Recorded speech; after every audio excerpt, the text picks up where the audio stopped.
What's up, everybody? Wolf from Walmart. We're back. We're back, baby, again. Not a bad fish right there, guys. No.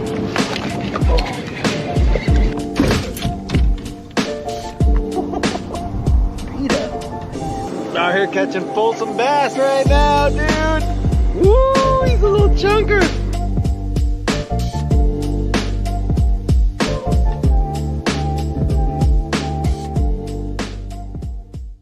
What up, what up, what up, everybody? 'Tis I, Dave Erkey, the host of the Whole Anger Podcast, coming to you yet again. You have not gotten rid of me yet. I hope you were annoyed. I hope you don't like the sound of my voice. But because I have such a beautiful angelic voice, I'm going to play this for you.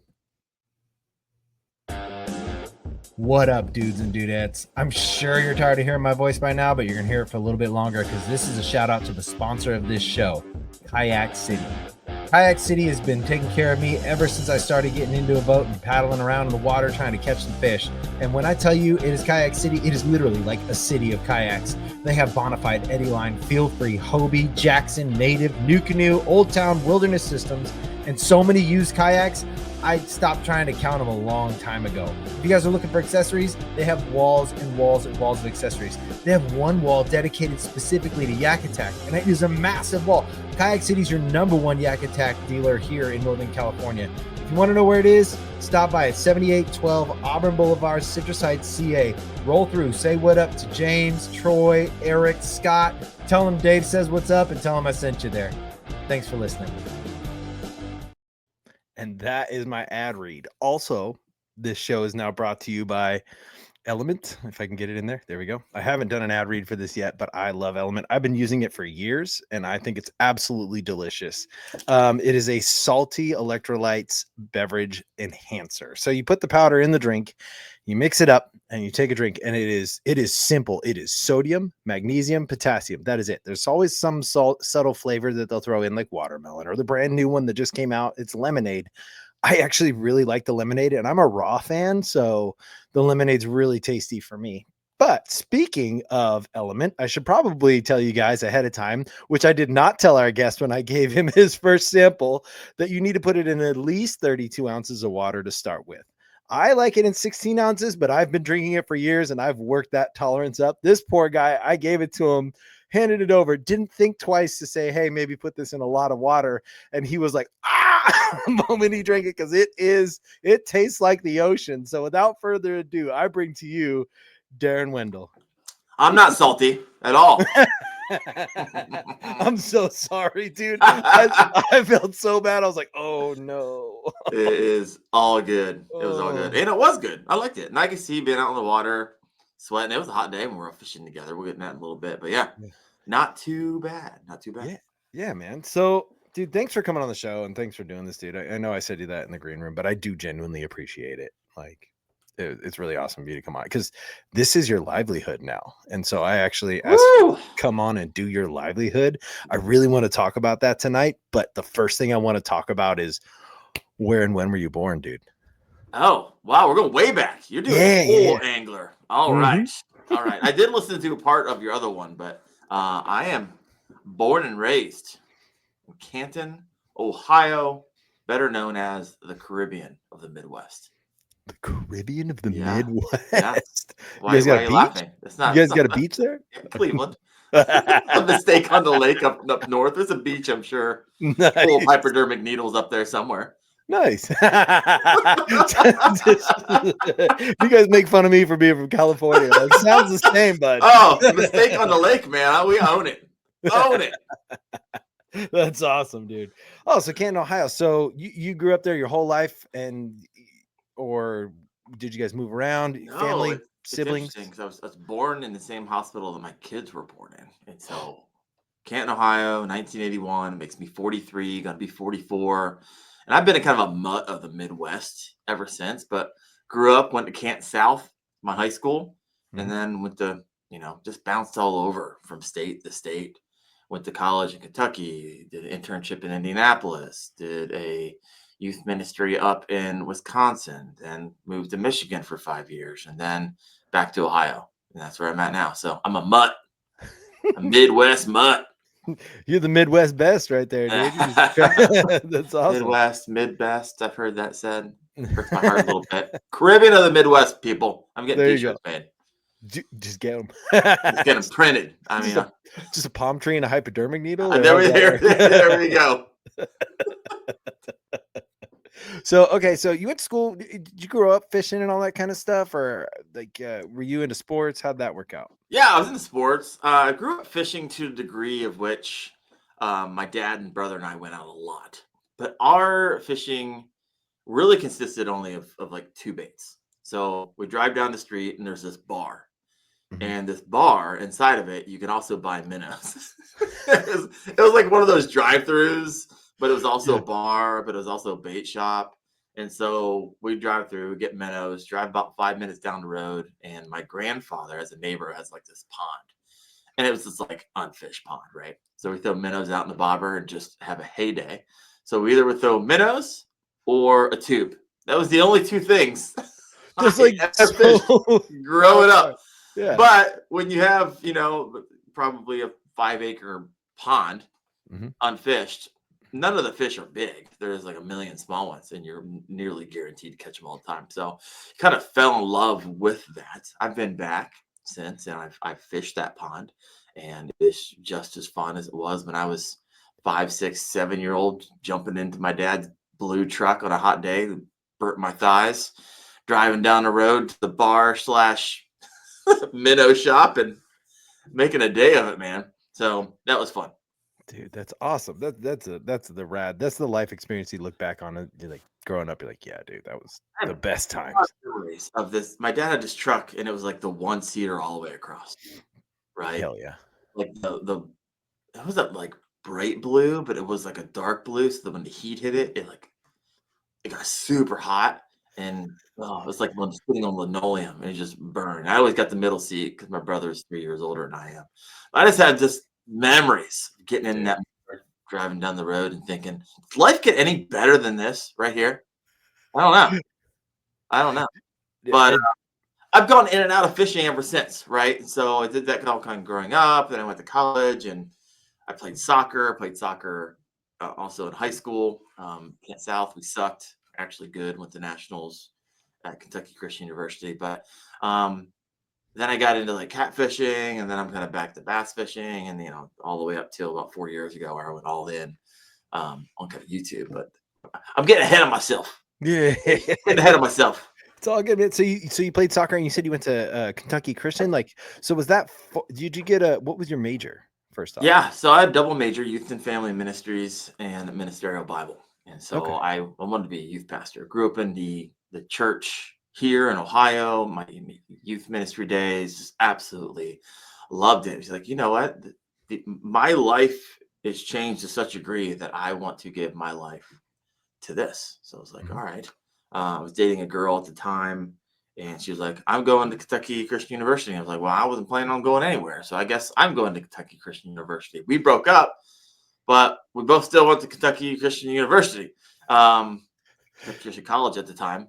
And so that was interesting because it was a small campus and we see each other all the time, but that neither here nor there. But made the soccer team first year. And so I was only like just a few freshmen made the wow. Made the team. Yeah. And that's hard in a small school. Yeah. And so and then I found my tribe. And so my roommate was one of my best friends. We played soccer together. We traveled the country. We made the nationals. We go down to Florida as a team.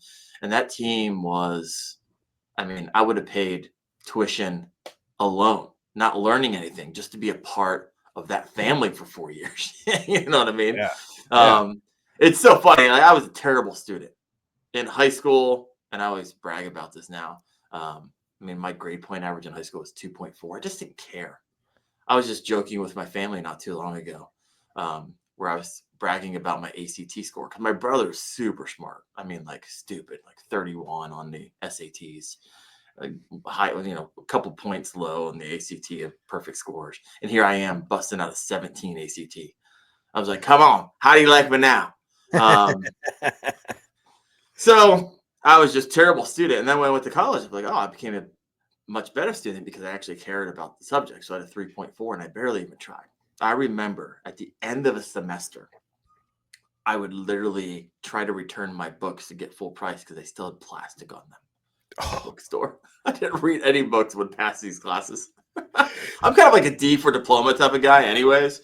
And Yep. so it was, I learned early on, especially in high school, that I was never going to compete with Sally Yee, whatever her name is, got like a 4.7 somehow. I don't know how that's even possible. And so I was never going to get any of those scholarships. Yeah. So I was like, okay, D for diploma, and I'm going to get the same place everyone who's going home and doing homework tonight is doing, and every single night for the next 4 years.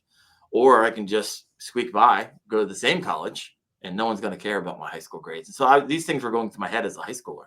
So I was like, okay, I just need to do well enough to get by to the next thing. Minimal, I'm like a bass, minimal effort, greatest reward. Yes. Yep. And I just been swimming through life like a freaking largemouth bass. That's why I freaking love ChatGPT. Like, oh, you just made my life a whole lot easier. Because I didn't learn any of that stuff when I should have been paying attention in high school. And so now you can, robot, help me say things correctly. I love it. They used to tell you can't have a calculator in your pocket all the time. You go, aha, suck it. Got it right here, fellas. Teacher, Mrs. Egbert, I got you. Right here. I don't even help with English anymore. All your brain, Mrs. Egbert, right here. Well, I didn't listen to you. That's so good. That was her name, Miss Egbert. She was mean. Yeah. Anyways. She's like the deliverer of the punishments, or was she more like go to the office? I mean, back then he used to paddle. Yeah. You remember that? Yep. How old are you? I'm your age. I'm Yeah. I'm about to be 43 in like Yeah. So that was like in elementary school, they were still paddling. They kind of phased that out around that time. But yeah, I they don't remember paddle in going high down to school. Mr. Linhart was his name. He was the principal at the elementary school. He had a paddle, had holes in it. Homie was going aerodynamic. Yeah, dude, We same used to dude. beat each other's children back then. It was an amazing time. I mean, just amazing. And the same kid kept going down every other week. Bro, you're gonna have calluses by the end of this year. She's got Swiss cheese cheeks, dude. Oh, Mr. Linhart's just winding up. Oh my gosh. So dude, good. no. I had a principal when I was in elementary school. He was a war vet, and he lost his leg. So before he gave you the stern talking, before you got the paddle, you'd take his leg off and put it on the table. It was like wild, like especially for like a second grader. You're like a power move. Yeah, dude, full power move. So now, did he beat you with his leg? No, that'd be next level. Awesome. No, but he was the guy who paddle with the holes for sure. No, it's like the frat paddle or something. You ever seen the you've seen it, you're my age, Dazed and Confused. I try and tell my wife this kind of stuff. You ever seen Dazed? Like, what? It was a long time ago. Is your wife a lot younger than you? A bit, like 7 years, but it's in my generational gap. Yeah. So So she's a grave robber. That's what I like to call her. Before everyone starts calling me a cradle robber, you got to get out ahead of it, Dave. Yes, she's a grave robber. She's trying to rob old bones. So I got to get out. I got ahead of that years ago. No one's ever been able to say it before I can get out ahead of it. So well, I'd have to say something like my wife's a rest home robber because I'm still alive but barely. So anyway, we're living our best lives now. You're probably you were that smart kid who got all the scholarships, weren't you? Not at all. I never graduated high school. You're my people. Say what? Yeah, I never graduated high school. Nice. Were you like skateboarding just everywhere? Straight to jail. Yeah, a couple times. Yeah, I mean, my life was a little different. It's just different. Point being, I was not an educational child. I was not good at education. My dad noticed it really early when I was young, so he taught me how to swing a hammer and do trades. So that's what I do now. Nice. And you lead podcast, and maybe someday full-time content creator. Yes, no, maybe so. Yeah, maybe. I just got to you gotta love it. It wasn't a no. So I mean, the dream is, the glimmer of hope is out there. It used to sit in your seat. Yeah, it's there, but I got to get the family right first. Make sure the house is, everything's. Then when I get my 4 years. Yeah. How old are your kids? You have kids, right? 6 and 9. Yep. Okay, cool. Yeah, okay, yeah. Dude, girls are different. I have my first one now. I have a son who's 10, and then my daughter who's 2, and it is different. Man, already at 2 years old, you can figure that out. Oh, I was around both of them at their baby age, and they are dynamically different. It's wild. So yeah, it's gonna be it's a struggle. Is this how your But podcast usually goes? I feel like we're no, everywhere. And I love no, it. we are everywhere right now. This Yeah, is not how it goes at all. bunnies Dude, just running down trails left and I right. love it. I love it though. I'm totally here for it. So okay, so you're going to Christian college. You're really into this youth ministry thing. So tell me more Yeah, about that. Like, did you actually dive in and do the youth ministry thing? Because you said something about it in the I beginning. did. And yeah, I so let's did. hear I about this, loved it. dude. Some of the Yeah, best years of my life. yeah. So Christ follower myself, Mhm. been for a Same. long time, grew up in the church. Interesting moment, because when I was 16 years old, there was like a split in my church, and I was kind of going to church because of my family, and it Mhm. was kind of just one of like it was my mom and dad's faith. It wasn't really, I was involved in the youth group, but it never really like, this is mine. And then they stopped going, but I was 16 when that happened, and so I had the opportunity to make a big boy decision at that time in my life at 16. I could drive if I wanted to. It's a 30-minute Yeah. drive to the church I went to. And so I was like, I was the one getting up and be like, hey, mom and dad, you guys want to go to church? And that kind of tapped out. And so I started going on my own. And then it became something I was like, okay, this is mine. It became a little more serious, became a little bit more real, became a little bit more raw. Became something that was an investment of my time because my parents weren't making me go. It was a choice, Mhm. and stuck with that choice. Um, Graduated from Kentucky Christian University, used the family ministerial Bible. Did an internship out at Kingsway Christian Church in Indianapolis. So Indianapolis is like a huge Bible Belt area, and a ton of what they Mhm. call mega churches, just thousands and thousands of people that go to these churches. So did an internship for a year, and went so well. They're like, hey, we want to keep you on another year as a residency.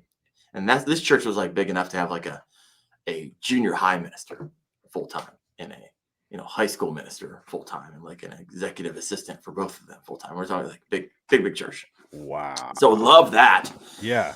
And then I was like, okay, it's time for me to kind of go out on my own, find my own youth ministry. I think I'm ready. I've learned from some of the best.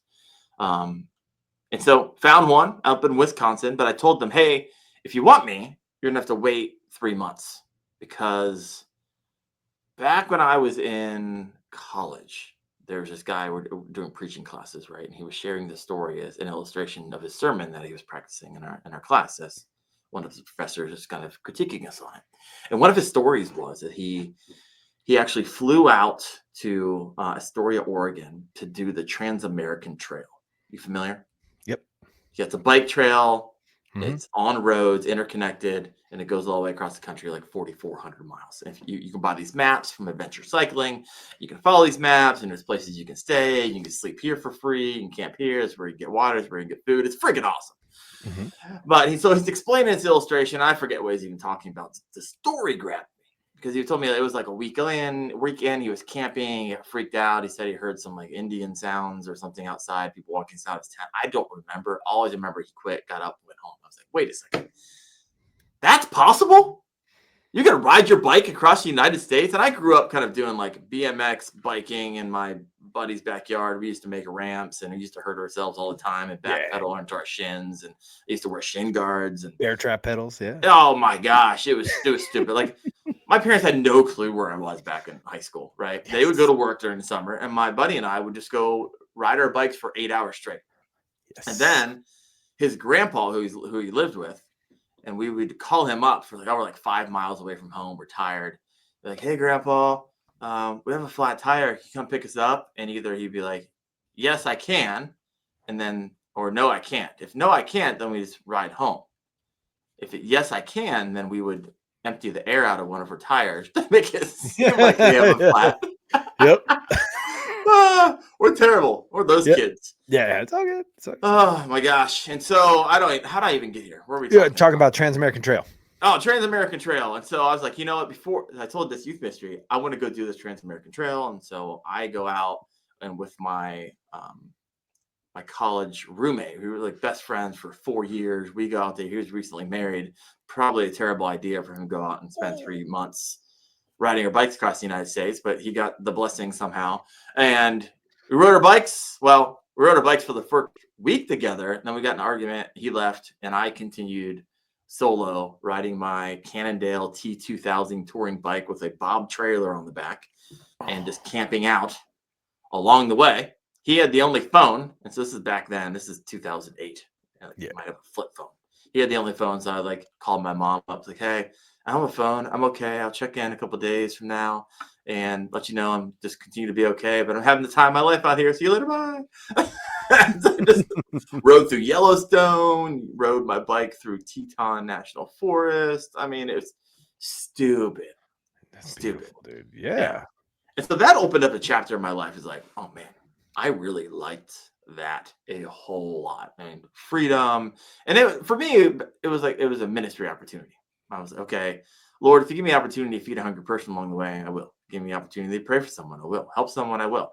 And it was kind of really just opening myself up to whatever God had in store, whatever he brought to me that day. And I meet with people along the way.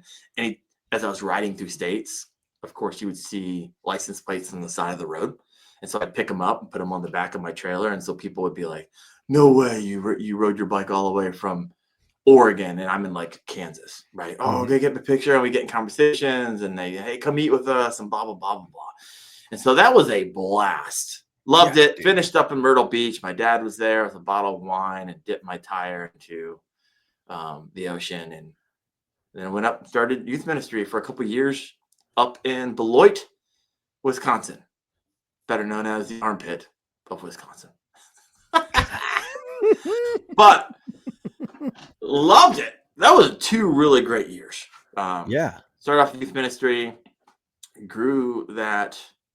Um, I mean, there's a lot of ways you can calculate growth in ministry.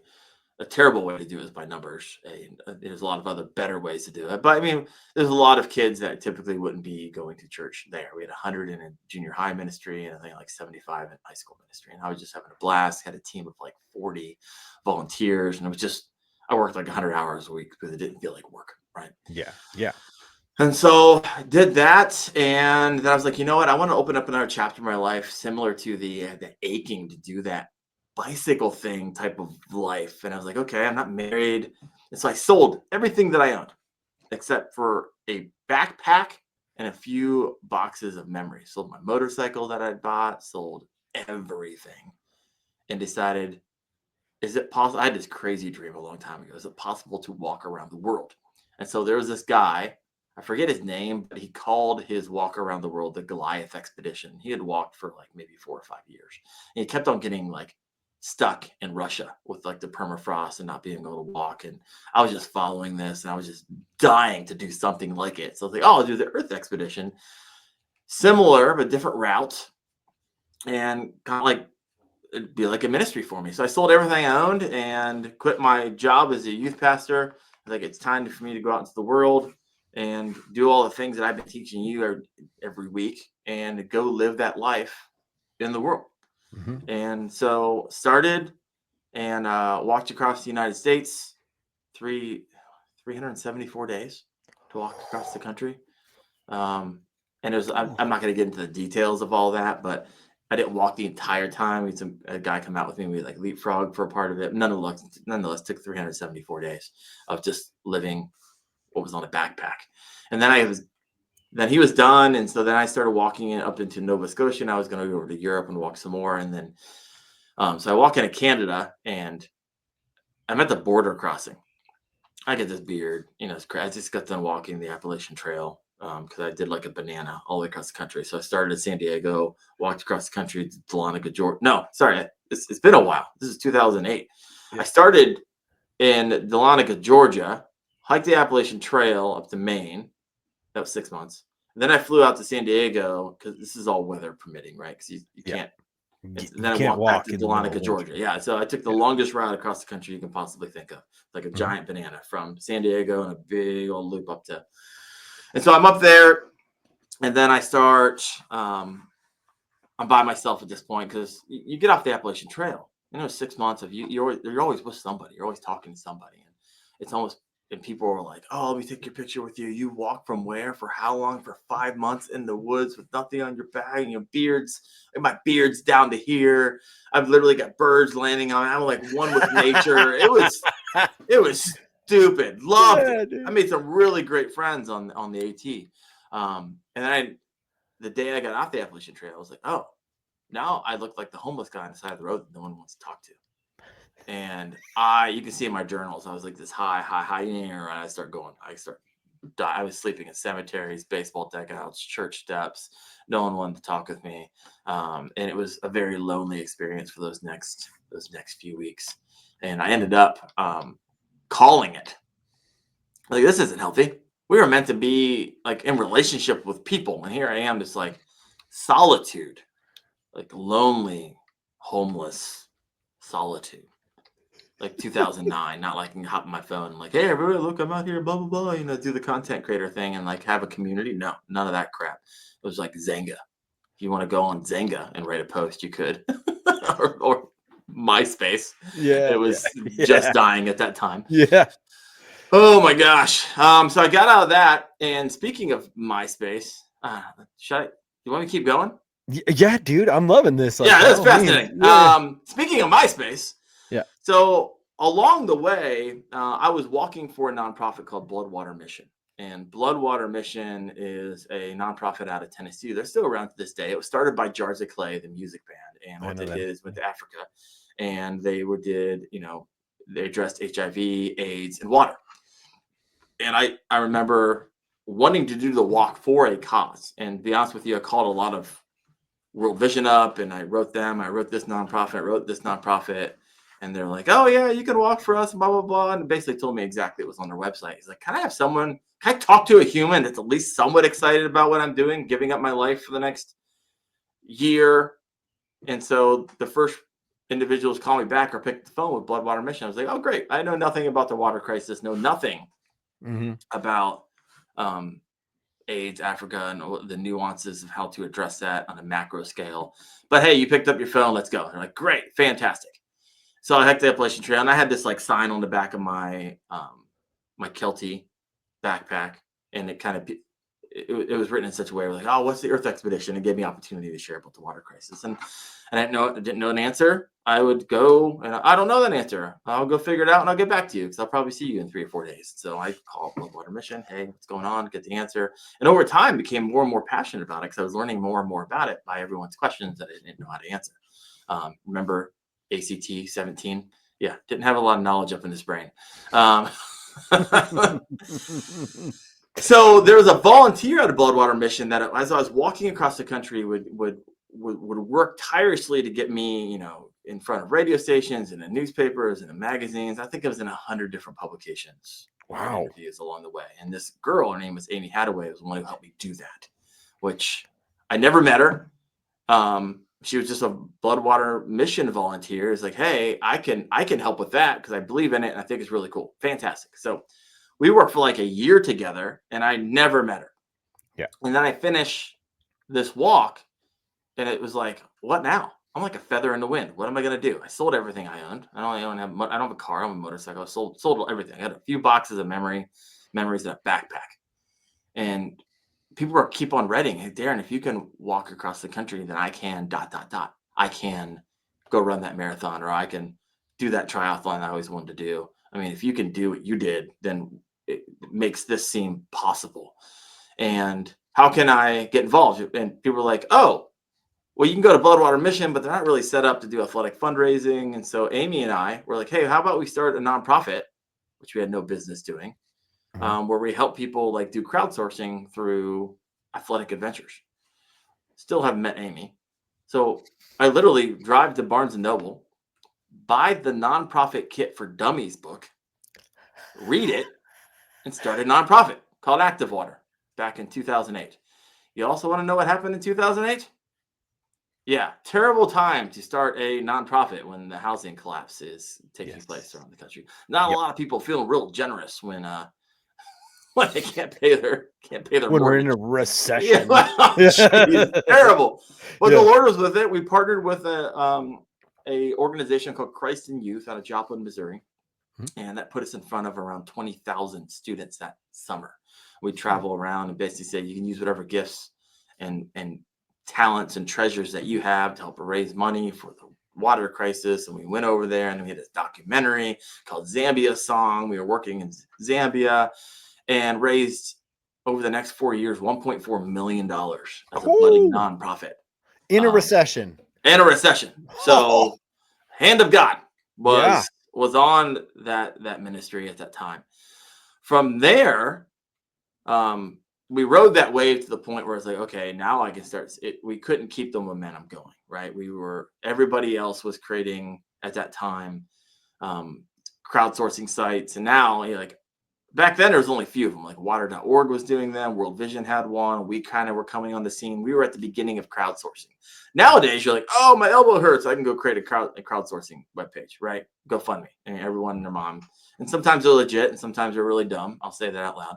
But nonetheless, it's super saturated now. And as the years kind of went on, more and more people were doing them. And since we did athletic fundraising, a lot of times what we do is we find someone who's really, really excited to run a marathon. Well, it takes like 18 weeks to train for a marathon, right? And so you have people, one, that's hard to do. Two, it's a lot of work. Three, half the time they get injured, wouldn't ever actually be able to run the marathon. And four, then getting that person to also want to do fundraising in the midst of running a marathon, which is like a part-time job. We rarely converted. Let's put it that way. Yeah. And where a lot of the big money was coming from was these groups that we do, these youth ministries, these churches that we get together and, raise $20,000, $50,000, $100,000. But we couldn't piece it together with Sally Sue, who has, needs to roll out her knee tonight, and she's not quite sure if she's going to be able to run the marathon in 4 weeks from now. Mm-hmm. So that was tough. And so we could see the writing on the wall, reading the tea leaves, like we're going to have to fold in like 9 months. Mm-hmm. And so I was praying a whole lot at the time, reading a book, The Circle Maker, Mark Batson, and was praying like, was this the run? Is it over? What? So we were partnered with 2 different organizations at the time. We partnered with Bloodwater, which was our Africa, and we're partnered in Cambodia through another nonprofit called LifeWater International out of San Luis Obispo, California. And they invited me to go to Cambodia with them to see the work that we were funding through our work. And so I was there, and the CEO at that time was like, hey, come down and get some coffee with me. I got something I want to share with you. I was like, great. I have no clue what he's talking about. He's like, hey, I feel like we can serve more people together than apart. I'm like, well, keep talking. He's like, well, we have the back office to deal with the stuff that you and Amy, like, you guys are really great at crowdsourcing, younger demographic. LifeWater, we've been around since, for 50 years. Grants and foundations love us. We implement our own work, blah, blah, blah. We can serve more people. And we have the back office, so you guys don't have to do all the stuff. You have to do everything, right? Just do the things you're good at. So we took it back to our board, and we're like, hey, there's very little downside. Bloodwater Mission broke our MOU by started doing our crowdsourcing athletic events on their own. So it made that really easy. Mm-hmm. And so I was like, well, okay, well, you guys broke our MOU. Apparently you don't value the relationship. And so, yes. And so I worked for LifeWater for the next 5 years, raised another $7 million over there.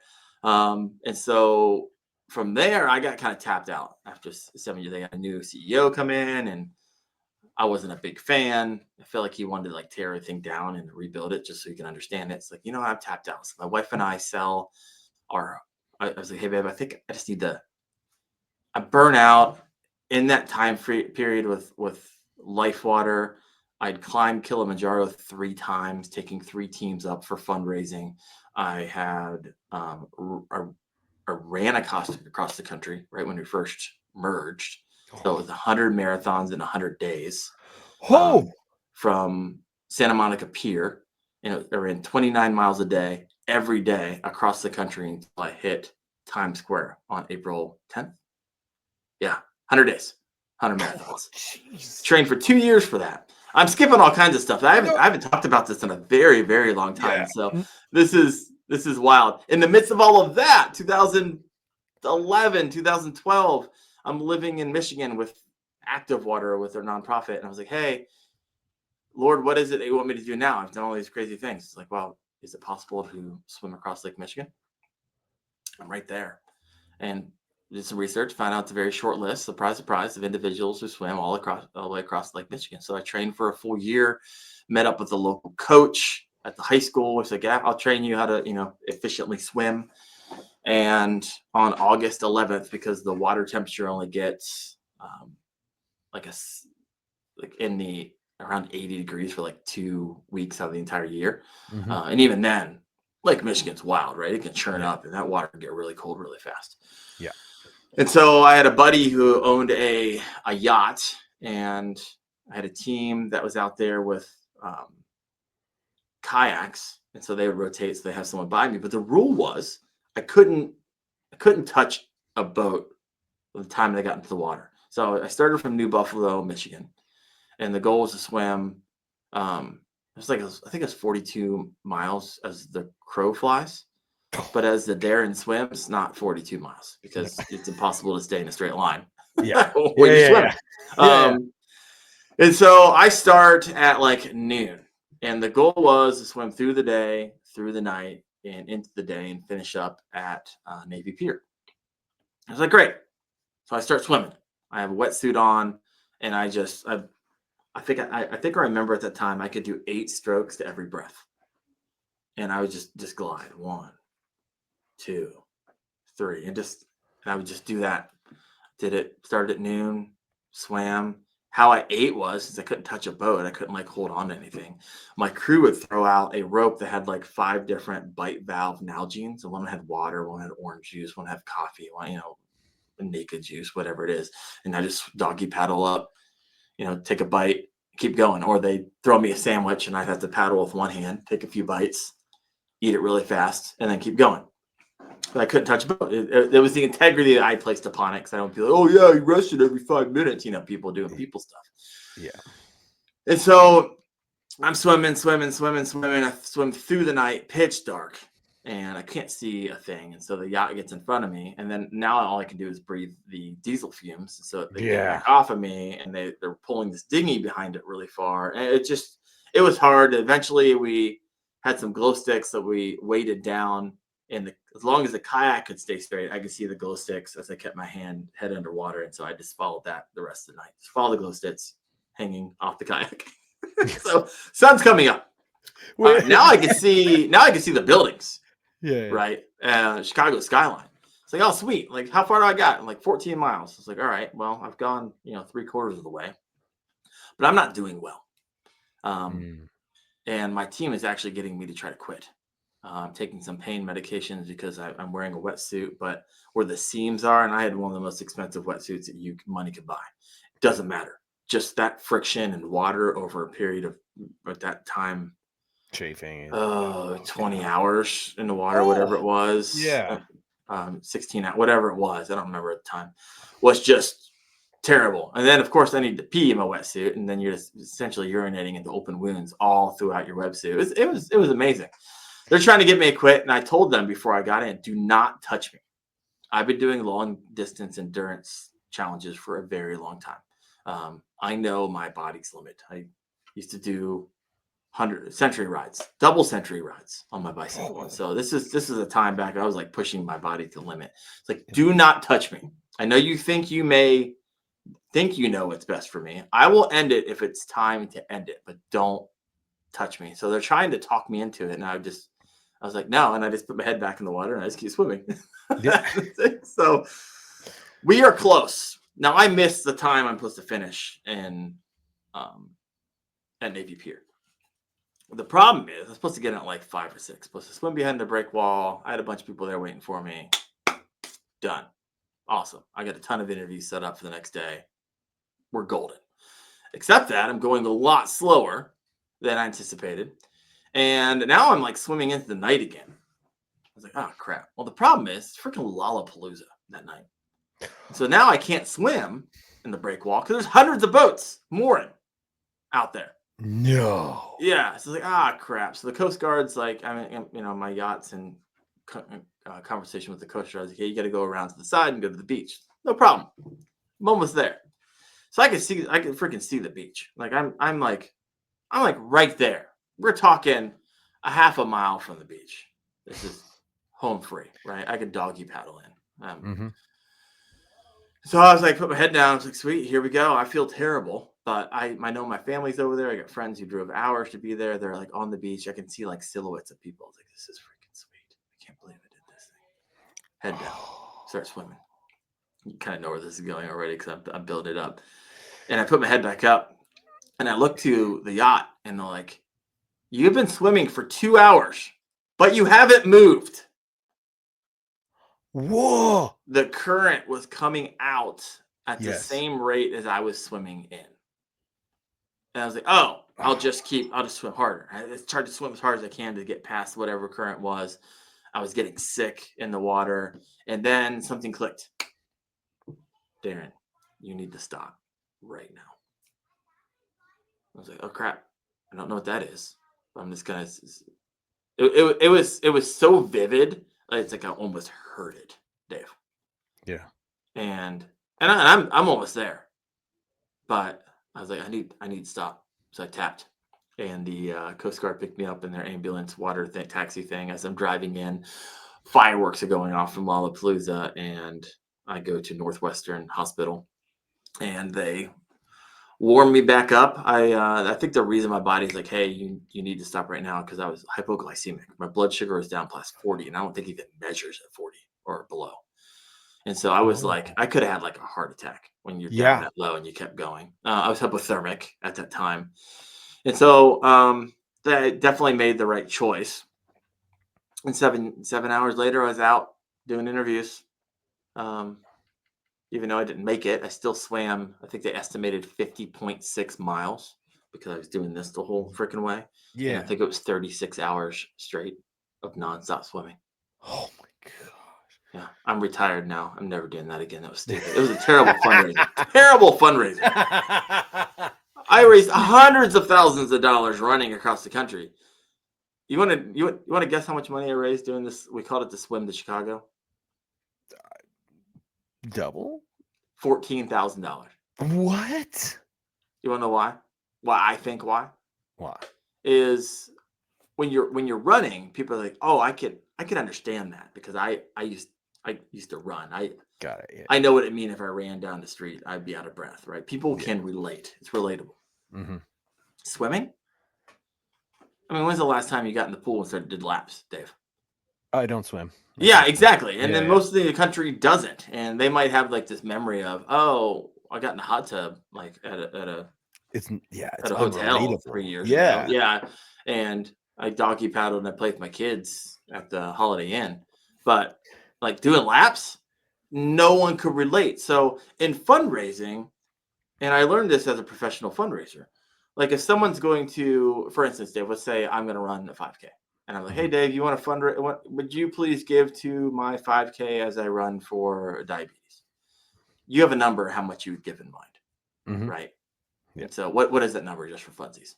Oh, I'd probably give you $20. 20 spot. Perfect. Yeah, exactly. It's exactly with 20 spot. Okay, now I come to, hey, Dave, I'm running a half marathon for diabetes. That number change? Yeah, $50. Yeah, that's $50. There's more effort. There's a length. Yeah. Or if I'm doing a marathon, $100. $100. That's exactly what's happening. This is what happens in people's minds because it's the amount of effort and sacrifice will determine the amount of money that people give. So low effort, low amount. A triathlon, an Ironman, you might give $125, $150, $250.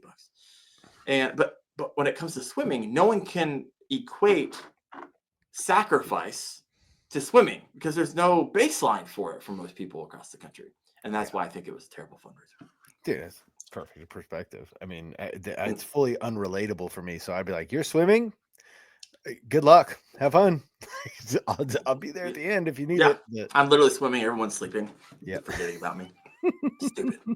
Stupid. Dude, okay. So there's a lot. I've raised more money over a coffee meeting, like 1,000 times over than I did in that where I almost killed myself for $14,000. For the people who are listening and watching, just to let you guys know, here's my experience with Darren. We've had limited experience. We got to meet each other and hang out a little bit at Columbus, and then we got to go fish. And you beat my pants off in Tennessee. We were walking to Mexican food, and we were walking by a running store. I'm very proud of my wife that she runs. She's a ultra runner. She likes to run big marathons, long ones. Like she's all about it. And we're like walking by, and I'm like, oh, Fleet Feet. My wife loves that store. And he's like, oh, is your wife a runner? I'm like, yeah. We were talking a little bit. I'm like, yeah, she's an ultra runner. He's like, yeah, that's nuts. I'm like, oh, you run? He's like, I've ran a few times. Never said anything about, yeah, I ran from coast to coast. Like, no, just, I ran a little bit. I don't do it anymore. I'm like, so hearing all this. I remember that conversation. Yeah. And hearing all this, I'm just sitting here like, first off, I feel stupid for even like being not stupid for being proud of my wife, but super for saying ultra marathons are gnarly. Like you just ran across They the are US, gnarly. you know, and then you swam across one of the biggest bodies of water in the US, and you've walked from south to north in a banana and all the way. You said you flew all the way to San Diego and walked back again, dude. Like, dude. So I would have never known any of this about you had we not sat here and Most people don't. It doesn't come up in conversation, and for me to bring it up seems a little braggadocious. And not it feels like such necessarily. a long time ago. Here's where I'm going with all that. Like all this was based off a relationship that you started when you were 16.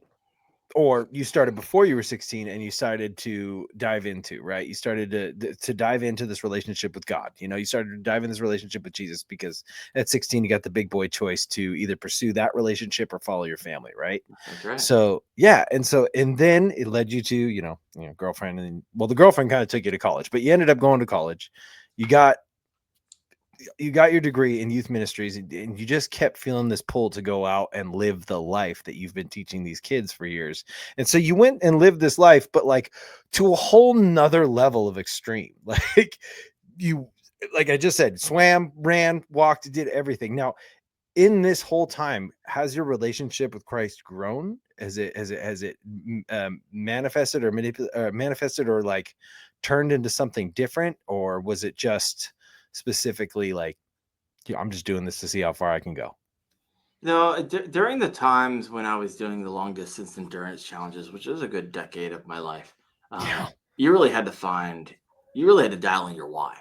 Because when you're swimming out there for 36 hours, and so a lot of my why was the nonprofits that I was swimming for, running for, climbing for, Mhm. and the reason that I love that so much and it kept me centered and focused.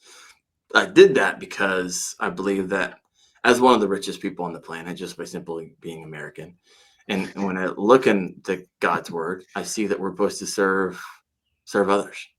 And Mhm. so it's like that gave me a really great sense of purpose to serve others. When you see someone who's thirsty, give them a drink, hungry, give them some food, in prison, um, serve these individuals. And that's why I've worked at nonprofits. I've given the majority of my life to nonprofits with clean water initiatives for a decade. I worked in prison ministry for a couple years. I worked in a nonprofit, the one I just quit, which I really didn't tell a whole lot of people about. I don't mind talking about it, but Yeah. I literally have a video shooting off tomorrow at 9 a.m. Basically, it's the I Quit video, the classic I Quit video, but not classic because it's not.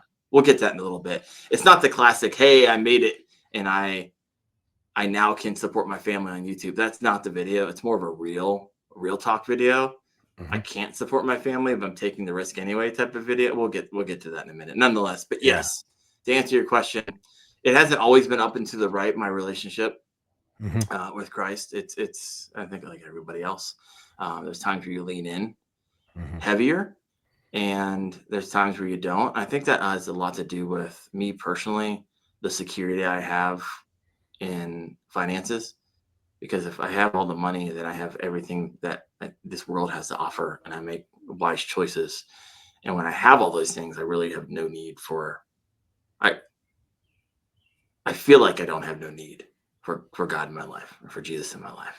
And so this whole going full time on YouTube is really starting to center me back to a in my weakness, his power is kind of made perfect type Mhm. of scenario, which I like living in that.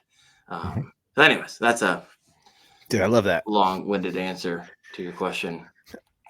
I had a similar experience in a roundabout way a long time ago, and I love that.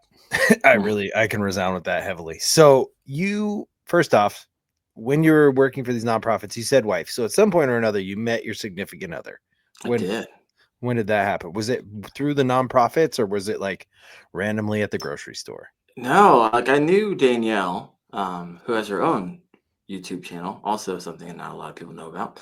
Um, Wendell Woodworks, if you're into woodworking, check that I out. am. She does a lot with scroll sawing and all that jazz. I love it. She's fantastic, and a total smoke show. And so I don't even know. I got distracted on my wife being a smoke show. What were we talking about? I get it. Just how'd you, we married wives that are 8 years younger than her. Yeah. Yeah, I get it. I get it. So, all right.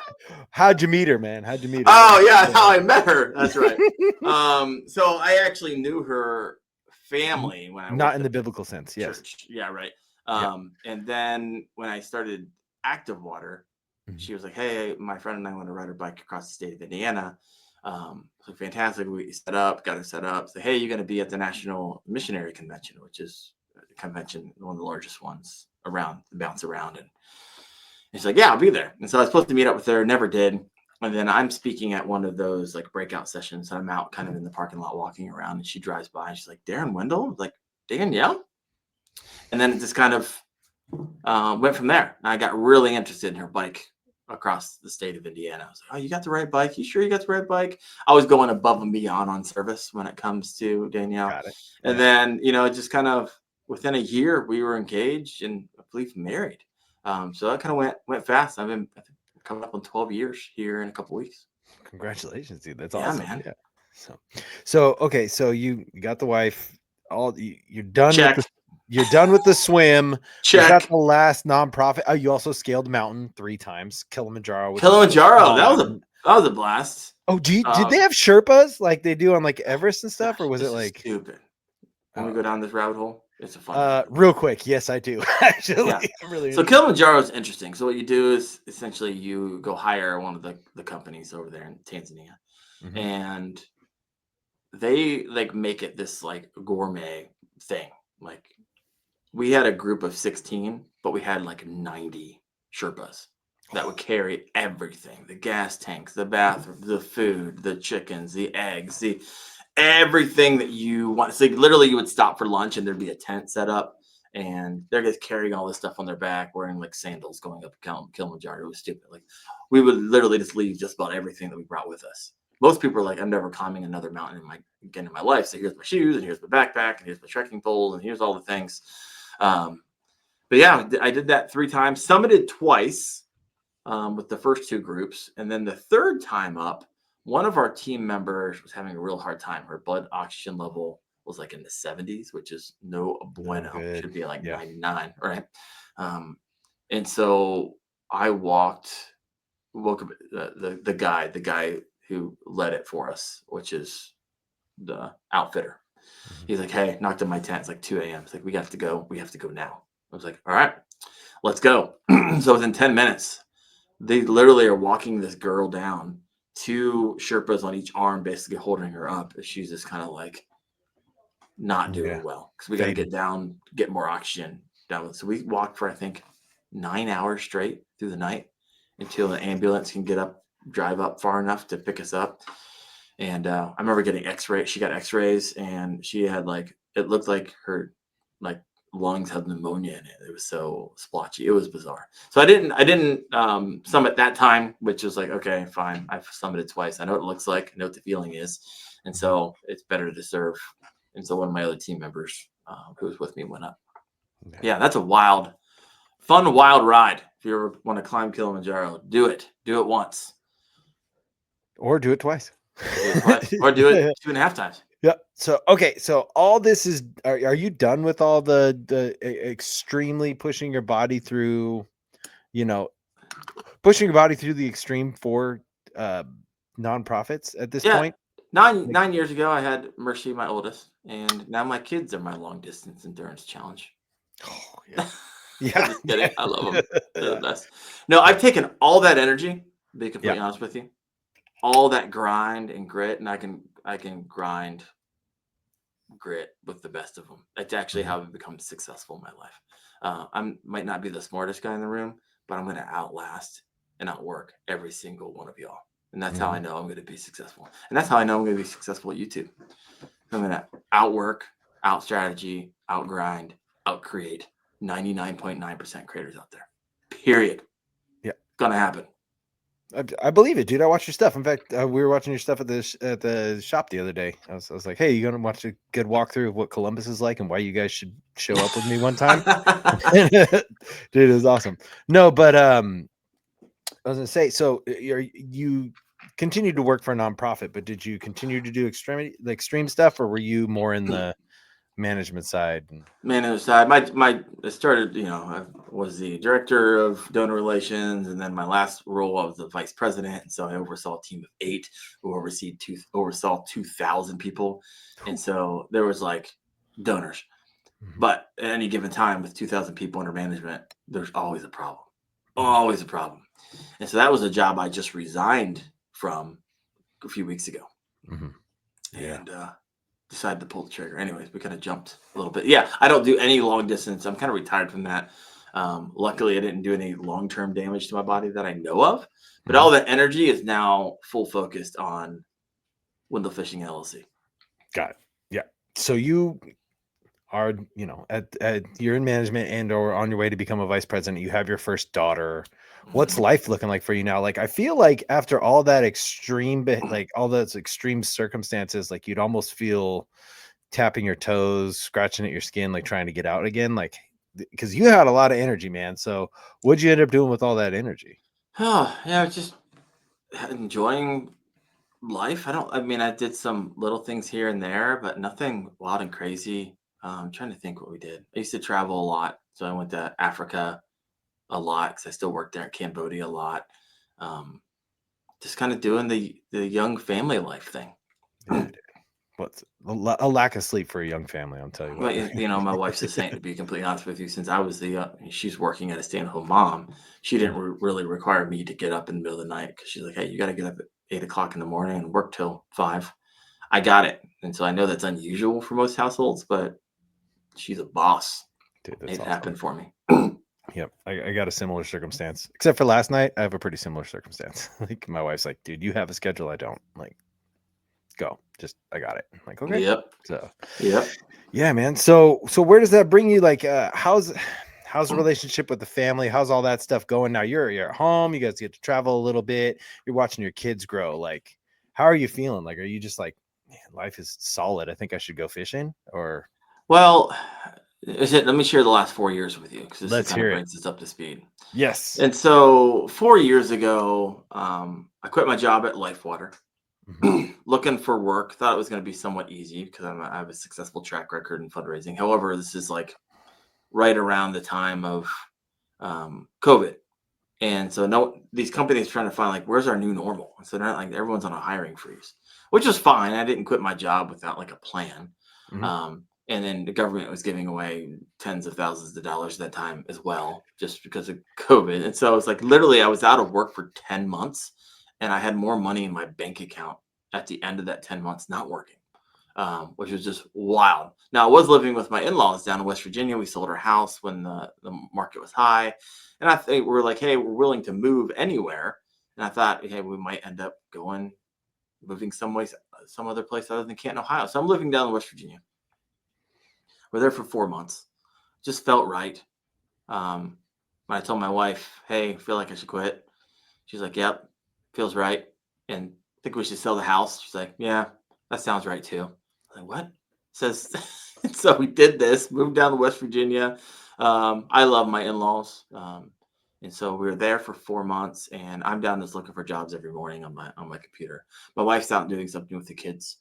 And Doug, my father-in-law, he's a marathoner as well. Did one of those marathons with me. Did the last one into Times Square with me. And he just got done finishing a marathon like the previous weekend. Oh, awesome. And I get my headphones in when I work. I always do. It just kind of gives me put on some EDM and go to town, get some work done. Yeah, dude. And so next thing I know, my daughter is down in my office like, hey, mommy needs you upstairs. You need to come quick. I was like, what are you talking about? I get up there and she's doing CPR on her father who was on the floor. And I don't know how long he was there because I had my headphones in. And so I guess she was up there for like 15 minutes before I got there. And I was like, I'll take over, call 911. And so took over. Like 30 minutes later, they show up. He didn't make it. And it was at that moment, it was kind of like the start. That was a tough time in general, but it was one of those times when he was 60 years old, so way early. Yeah. And it's one of those times where you start like, oh, that close, you start thinking, tomorrow's not promised.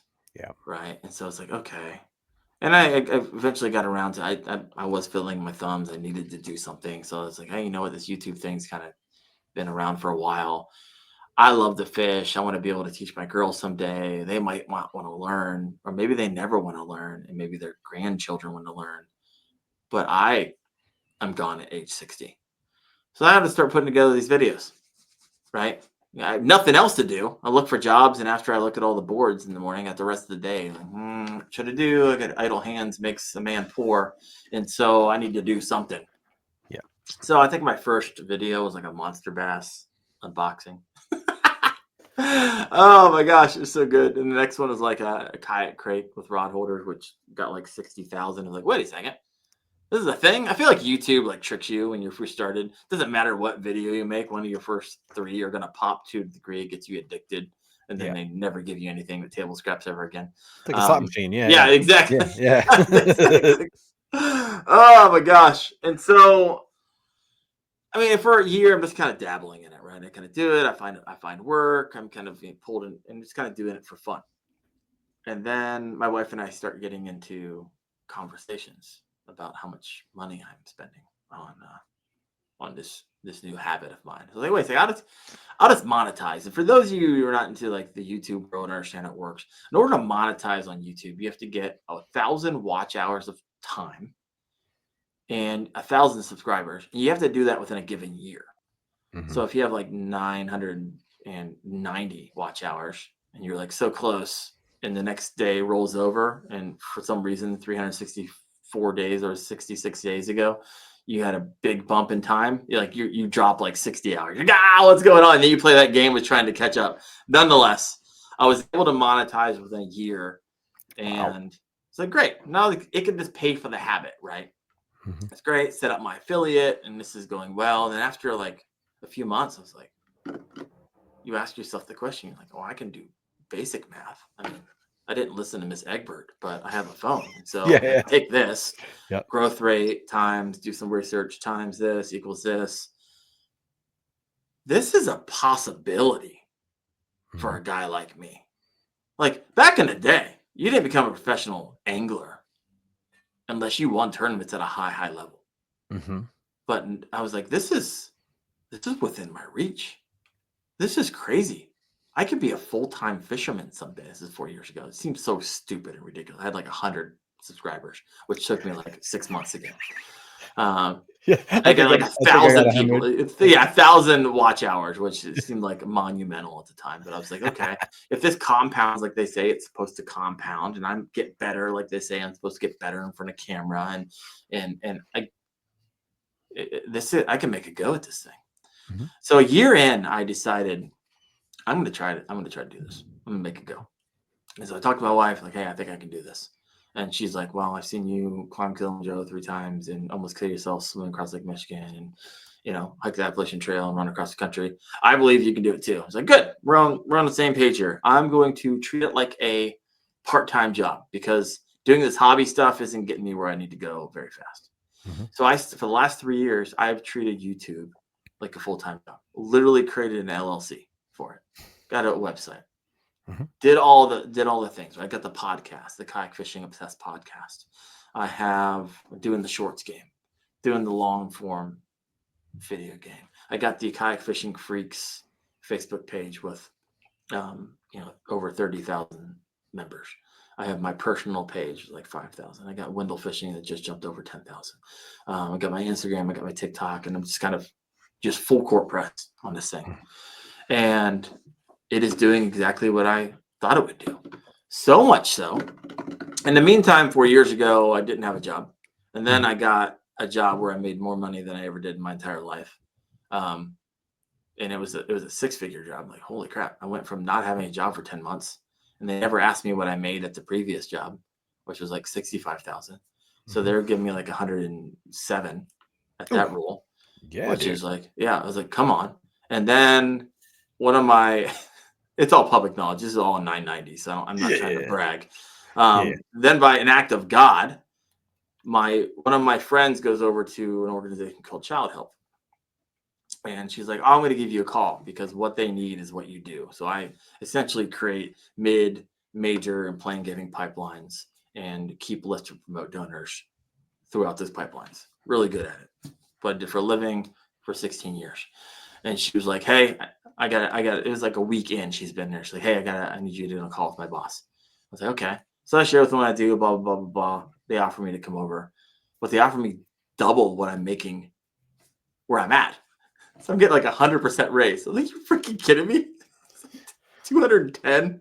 Like, this is dumb. This is going to sound really dumb in a moment when I tell you the decision I made, obviously, that you kind of already deduced. So I do this for like 18 months. It kills me because it is the worst nonprofit I've ever worked at when it comes to decision making, highly emotional decision making process. Just bass backwards. I do my best. I do create a mid, major, and plan giving pipeline. And I was like, I have 2 people that I know have had heart attacks at this role. And I'm working with over the past 18 months. Like, I can't be a third. This isn't healthy. I don't feel healthy. I feel overworked, feel overstressed. And I'm not going to not be here for my kids. Like, babe, I need to do something. We are both savers by nature. Mm-hmm. And so in the midst of making 6 figures over the past 3 or 4 years, we just sock it away. Mm-hmm. Our house is like 2.75 interest rate, which is stupid. And so, dude. Because we bought it 5 years ago when everything was super low. Me too. Yep. And so we have a ton of money stashed away.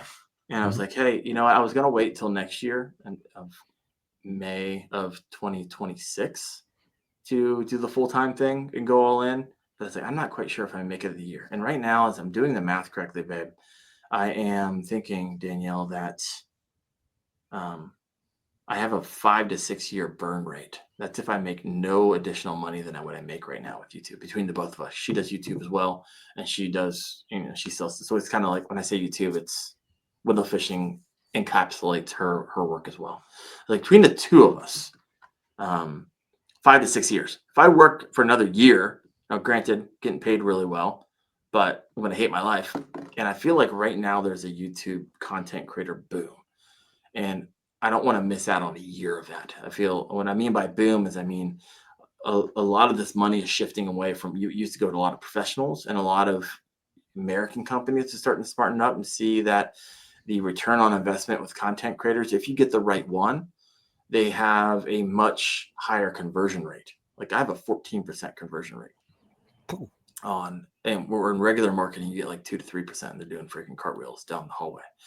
And so companies are starting to wise up, and I feel like a lot of that money is going to come over to the content creator world. It already is starting to do it because there's a better return, but it's like the Wild West still of it.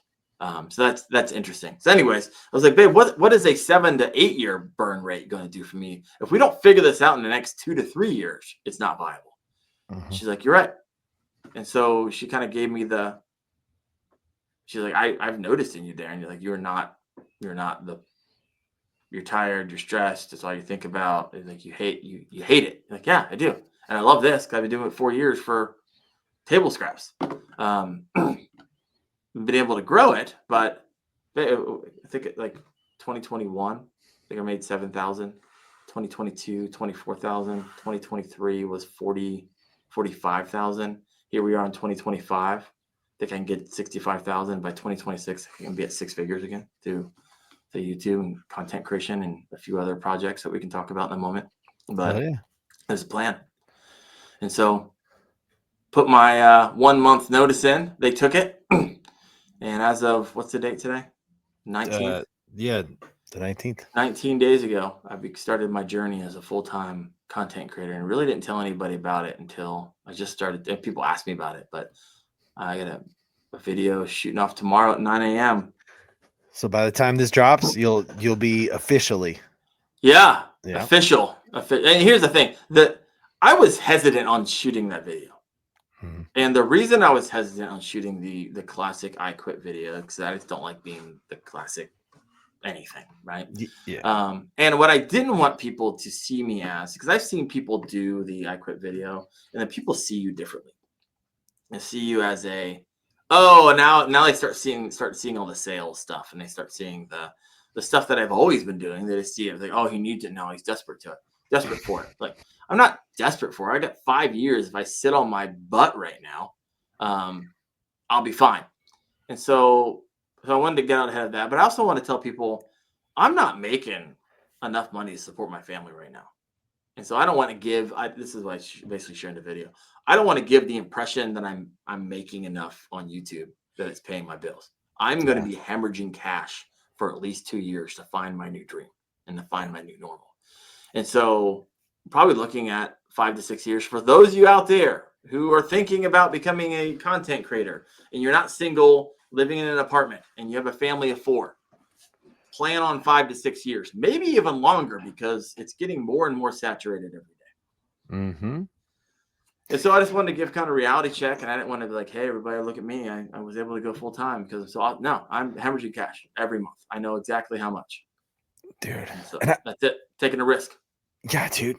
That's awesome. First off, my hat's off to you, dude. Like I told you in person, dude, congratulations. I'm stoked for you, dude. And like, if there's anything I can do to help you, I will for sure. Just let me know. But on top of that, I love that you said people look at you different when you make this leap.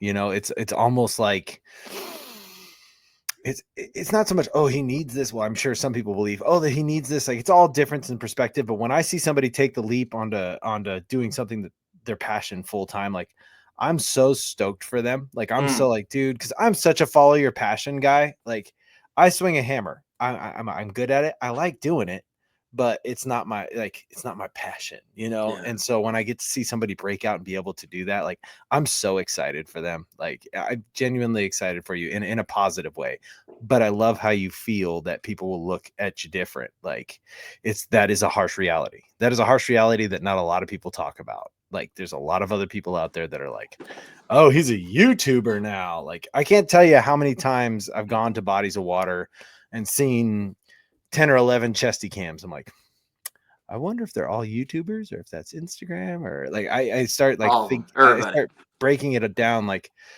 how they're doing it. Like, are they doing that one for YouTube, or is this one for the gram, or how is this a TikTok guy? He's like dancing with the fish. I'm like, okay, that must be a TikTok guy. I mean, you can almost like break them down, you know, like at least I do. And I feel judgmental. And then I'm like, I bet I'm not the only one that like either feels judgmental or feels like they're being judged. So yeah, I'm glad that you say that, because I mean, there's a lot of guys that'll just let it roll off their shoulders, but you're being genuinely honest, and I appreciate it. Like, yeah, cool.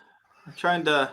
I don't know. I try to be sensitive to a lot of those things. Like I don't like. There's some lakes around me that I simply just won't put on camera because there's so many landmarks. Oh, yeah. And I understand that there's to a lot of guys around me, this is their home lake. Mm-hmm. And I've seen content creators, and not that like I'm the biggest guy in the world, but usually you follow your local people because you know they fish local. Mm-hmm. And I don't want to burn their spots or, have a million people at their lake. So I try to be sensitive to that as well, because I wouldn't necessarily want that.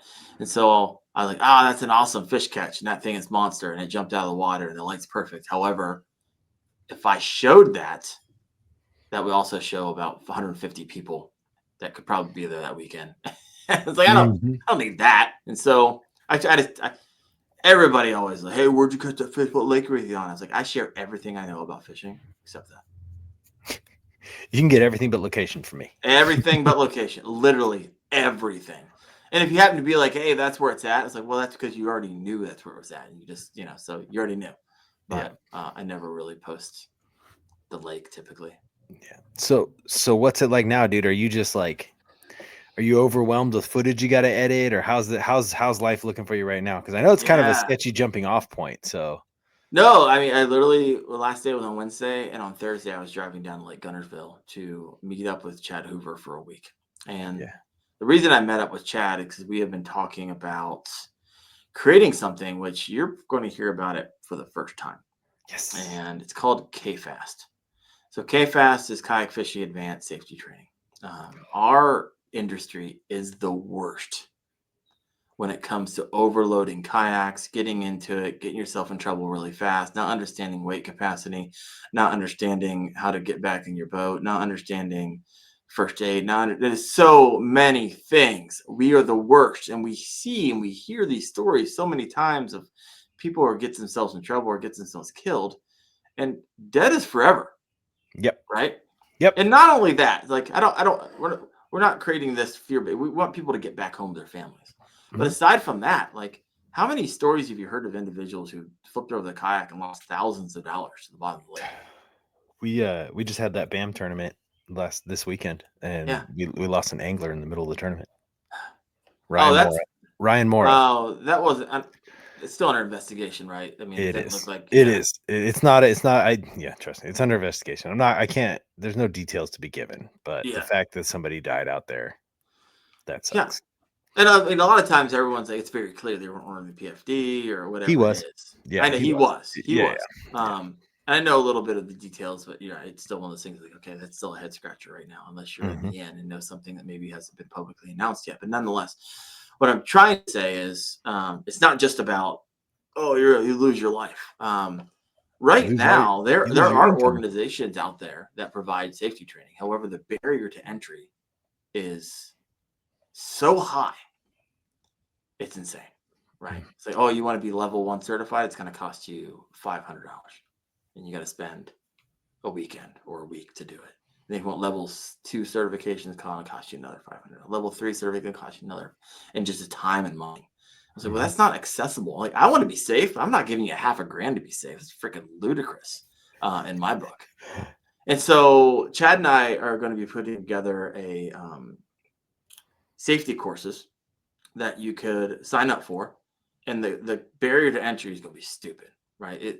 We're thinking the basic, just basic. It's like $10.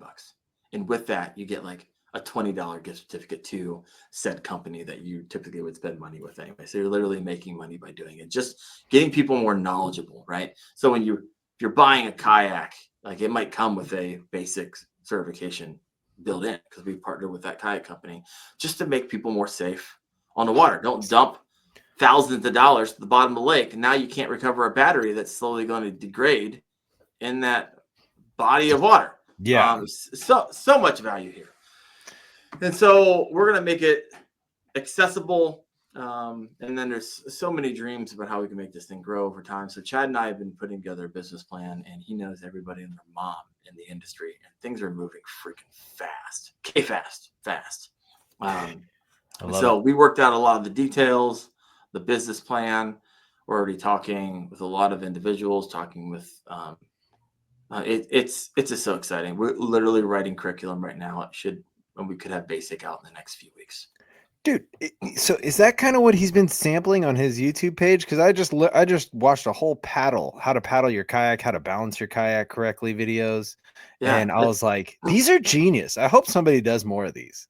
Like, Chad and I will be doing them. Awesome, dude. Awesome. First off, I have an RVR. So the first thing I did was take my RVR out, and I was like putting my hands up and like trying to balance it out. And I was like doing little paddle strokes. He was talking. Okay. Full transparency. I'll be a client because I am super new to kayak fishing and I swim like a stone. Because you've seen me, I'm built like a child's drawing. I have like stick arms and legs, and I'm round in the middle. So like, it's like I don't float. Like I'm a terrible swimmer, and I'm deathly afraid of the water. And so when I'm in my kayak, it's like an anxiety attack for the first 30 minutes until I start catching fish. And so to be able to go out there and kind of get more control of my kayak and feel like, oh, so that's why my kayak leans to the left, because everything's on the left because I'm a right-handed person. So I'm like, okay, well, let me start moving some stuff, like just genius little things like that. If that's what you guys are into, like, I will be a client. Like, I'll be hitting you up, because so it's going to be anything and everything. We don't want to be like we got a lot of fun things planned. We don't want to be like super serious, super thing. We also want to be like, hey, don't be an idiot either. We want to find that line of, here's some really good, valuable information that, and typically when mistakes happen, it's not just one mistake, right? Chad told me it's like in the Navy, they call it Swiss cheese, where you put like 7 pieces of Swiss cheese together, and that one place where the hole is on all 7 pieces of cheese, that's when you lose your life, is when 7 or 5 or 3 things come together at the same time, which they don't usually do. But when they do, it just compounds the issue. And so if you can mitigate those pieces of cheese and pull them out of the equation, you just had a bad day, right? Not you're not coming home, and the ripple effect is for generations. Or you just lost $3,000 worth of gear, and you might give up on fishing altogether. It's not. We don't want that. We don't want that either. Yeah. And so we make it super accessible, a whole heck of a lot cheaper than anything that's out there. And then we want to be able to like also share. It's like a certification process. So whenever Mhm. you get that basic certification, you get stuff for your kayak, you get decals for your kayak, and you get intermediate, you get a decal for your kayak, and you get advanced. And this is something where you actually make money on. We're going to create a sick affiliate promotion. And so anybody out there who's like, hey, I've gone through this and I want to associate my personal brand with safety as well. Mhm. Our affiliate numbers, typically you do an affiliate program, you might make 3%.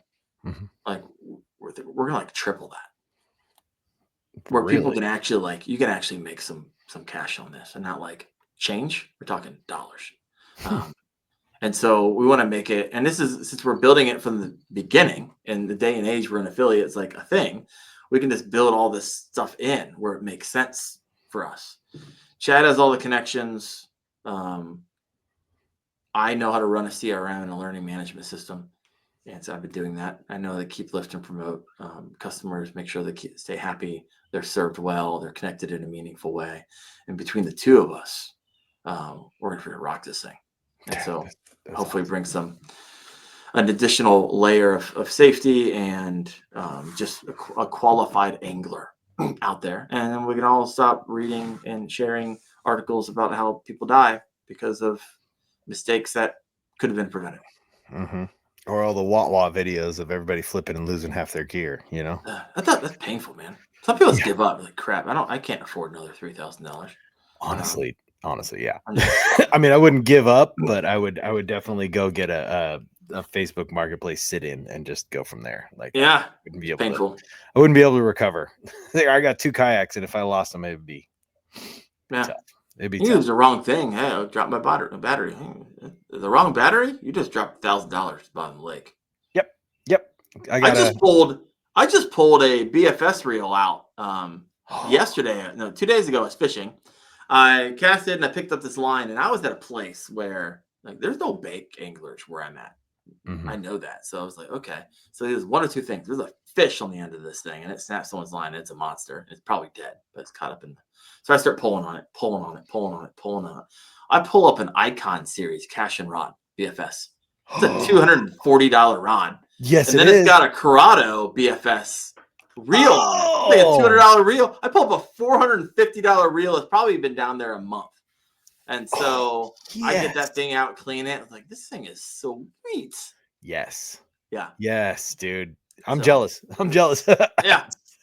That's awesome. That's an awesome find, dude. I But love when I catch line. I was like, if there's either a lure, a fish, or a rod on the other end of this thing. I usually pull it. Well, I'm going to pull it up anyways to get the crap out of the water. But I always pull it up. It's like a big surprise for me. Like, what's on the other end? So, oh, yeah, dude. good Well, time. you benefited the most in Tennessee because you got to only pull in fish and you still got lures, And I sent you the. Oh yeah, everyone. If you didn't watch Creek Fishing Adventures video that dropped today, share with everybody what the rules were. Okay, so the rules that I've always been aware of when you're fishing with your buddies is there's 3 rules. It's first fish, most fish, and biggest fish. That's right. And when you win, the winner, we've always done like a $5 bet for each out here. Sure. But what we decided to do, or what you guys brought in, which I loved, was I think you said it. You were the one that said it. We're going to raid each other's tackle box. Yeah. So the winner gets to raid the loser's tackle box. Which could also be more expensive than $5, by the way. Yeah. Oh, yeah. Which it was for you. Oh, so good. So we all go out, we go fishing, and these guys they're on them. Like, I literally was trying to figure out the motor switch in my kayak, and I hear Darren out of this corner of my ear, got one, first fish. I was like, oh man. So I'm already out first fish, right? And then they got this pattern where they're just throwing wacky rigs and Texas rig worms and stuff. And I'm very much a creature of habit. So for me to throw a wacky worm is like very difficult. I'm like, okay, I know that works, but let me see if I can get a spinnerbait bite. Let me see if, like, I'm throwing a frog on top of Darren's worm that's floating down. I'm throwing a frog across the top water. Like, come on, Darren's like, get your toad out of here. Like, I just, We're you having know, a like, good what do I time. do? I want to catch them the way I want to catch. Like, I'm one of those people. I fish. I have like 5 to 10 techniques, and that's it. Like, Yeah. I'm not.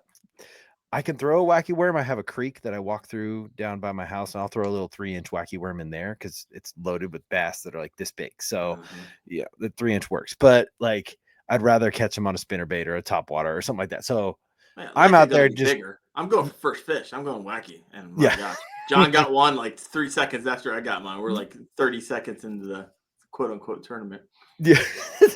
Well, it was a tournament between you and John because basically I think I caught 2 fish all day, and the second one came on like I'm motoring back to the boat ramp.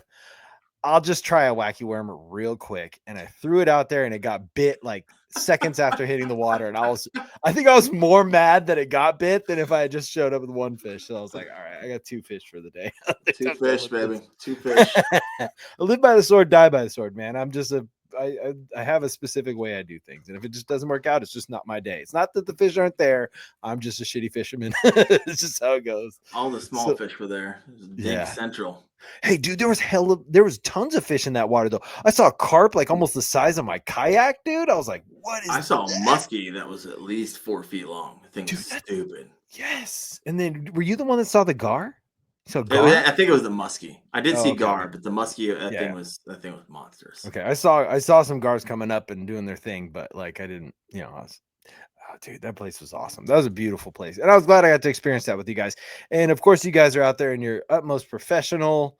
Like you guys are good to go. You got your cameras on, and I showed up with my cell phone because I'm like, I'm just here for the experience, boys. Like I could not pack all the stuff I wanted to. I'm just here for the experience, Well, we are from California. Here we are in the middle of Tennessee. But Yeah. John dropped that video. It was good. I was gonna do a video of it, but I had to do like a data dump because I didn't have my computer with me, and when it dumped, it got intermingled with a ton of other videos.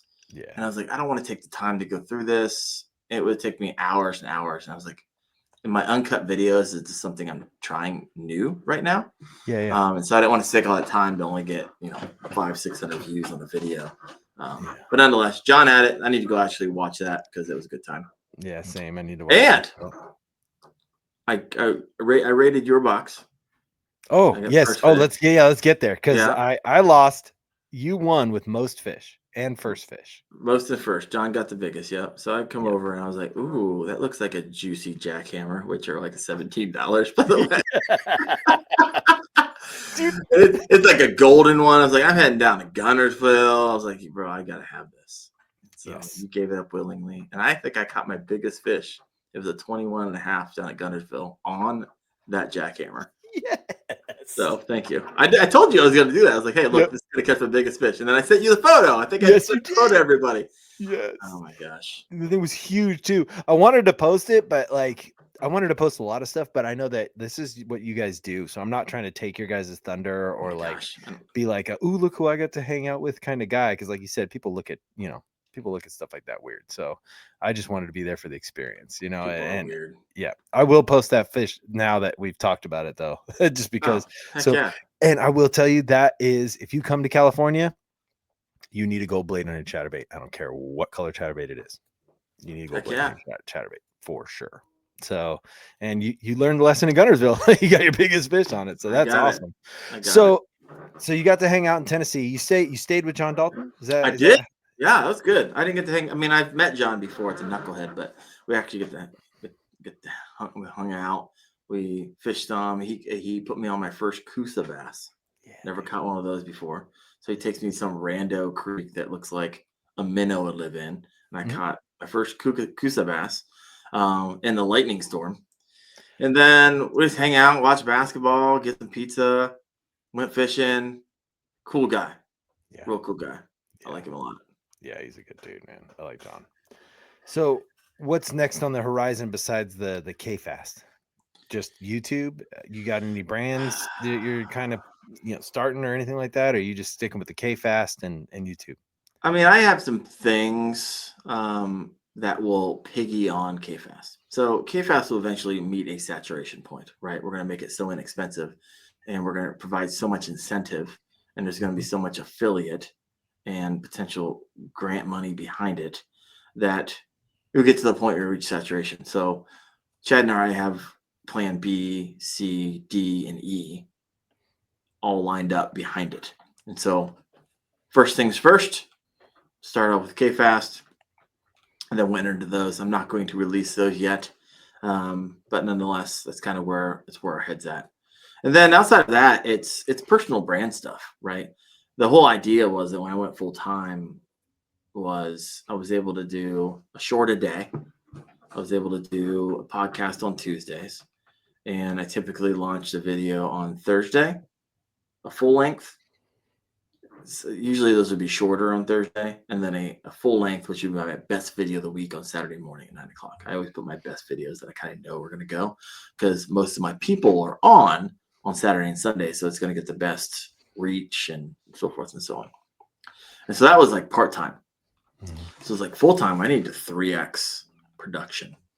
And I'm entering in the fishing season. There's a high demand for it. I want to meet that demand. So now I'm doing 3 shorts a day, a video every other day. That's kind of where I'm at right now. So I'll launch a video on Tuesday morning, do a podcast on Tuesday night, a Thursday morning video, a Saturday morning video, and then 3 shorts a day, and then community posts every day across the board. So you're going to get a photo, 3 shorts. And so I'm trying to keep up with that right now. So it's just trying to find that new rhythm. So I am cranking hard right now. Yeah. And you're adding full length videos, which is like uncut, like raw videos, which I just started doing that. You want to know why? Let's hear it. Yeah. I'm just So I'm sitting there with John Dalton. He's like, Mhm. hey, I've been testing this out, blah, blah, blah. And he's like, hey, 1 out of every 4 will take off. And I know this because of sometimes when I push videos, I'm going to go to bed. I'm just going to push my podcast, let it play, whatever. Mhm. I wake up the next morning and Kayak Catfish Yes. is running 4 hours.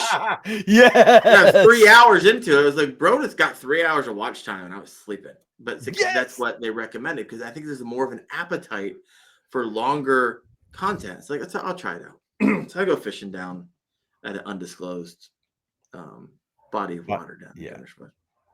And Chad and I are out there. So like, great, I'll do an uncut, 4.5 hours. To get and I try to talk as much as possible. I got to get better at this. And I've done something like this similar in the past, not like super, super long, but the idea was that I was like talking while I was fishing, just sharing what was going on in my head. And people were like, oh, I really liked that. Can you do more? And I said, yes. And I never did more. That was like a year ago. Yeah. I was like, all right, at least need to give this like 5 uncuts. I need to give 5 tries. So I'm doing another one tomorrow. I'm getting up at 4:30 a.m. today, whatever that is, after our podcast. Driving to a new body of water, meeting a buddy, and I'm going to do another uncut and just kind of talk people through what's going through my mind, what I'm trying out. And it got pretty good response. 4.5 hours, I had like 1,200 views.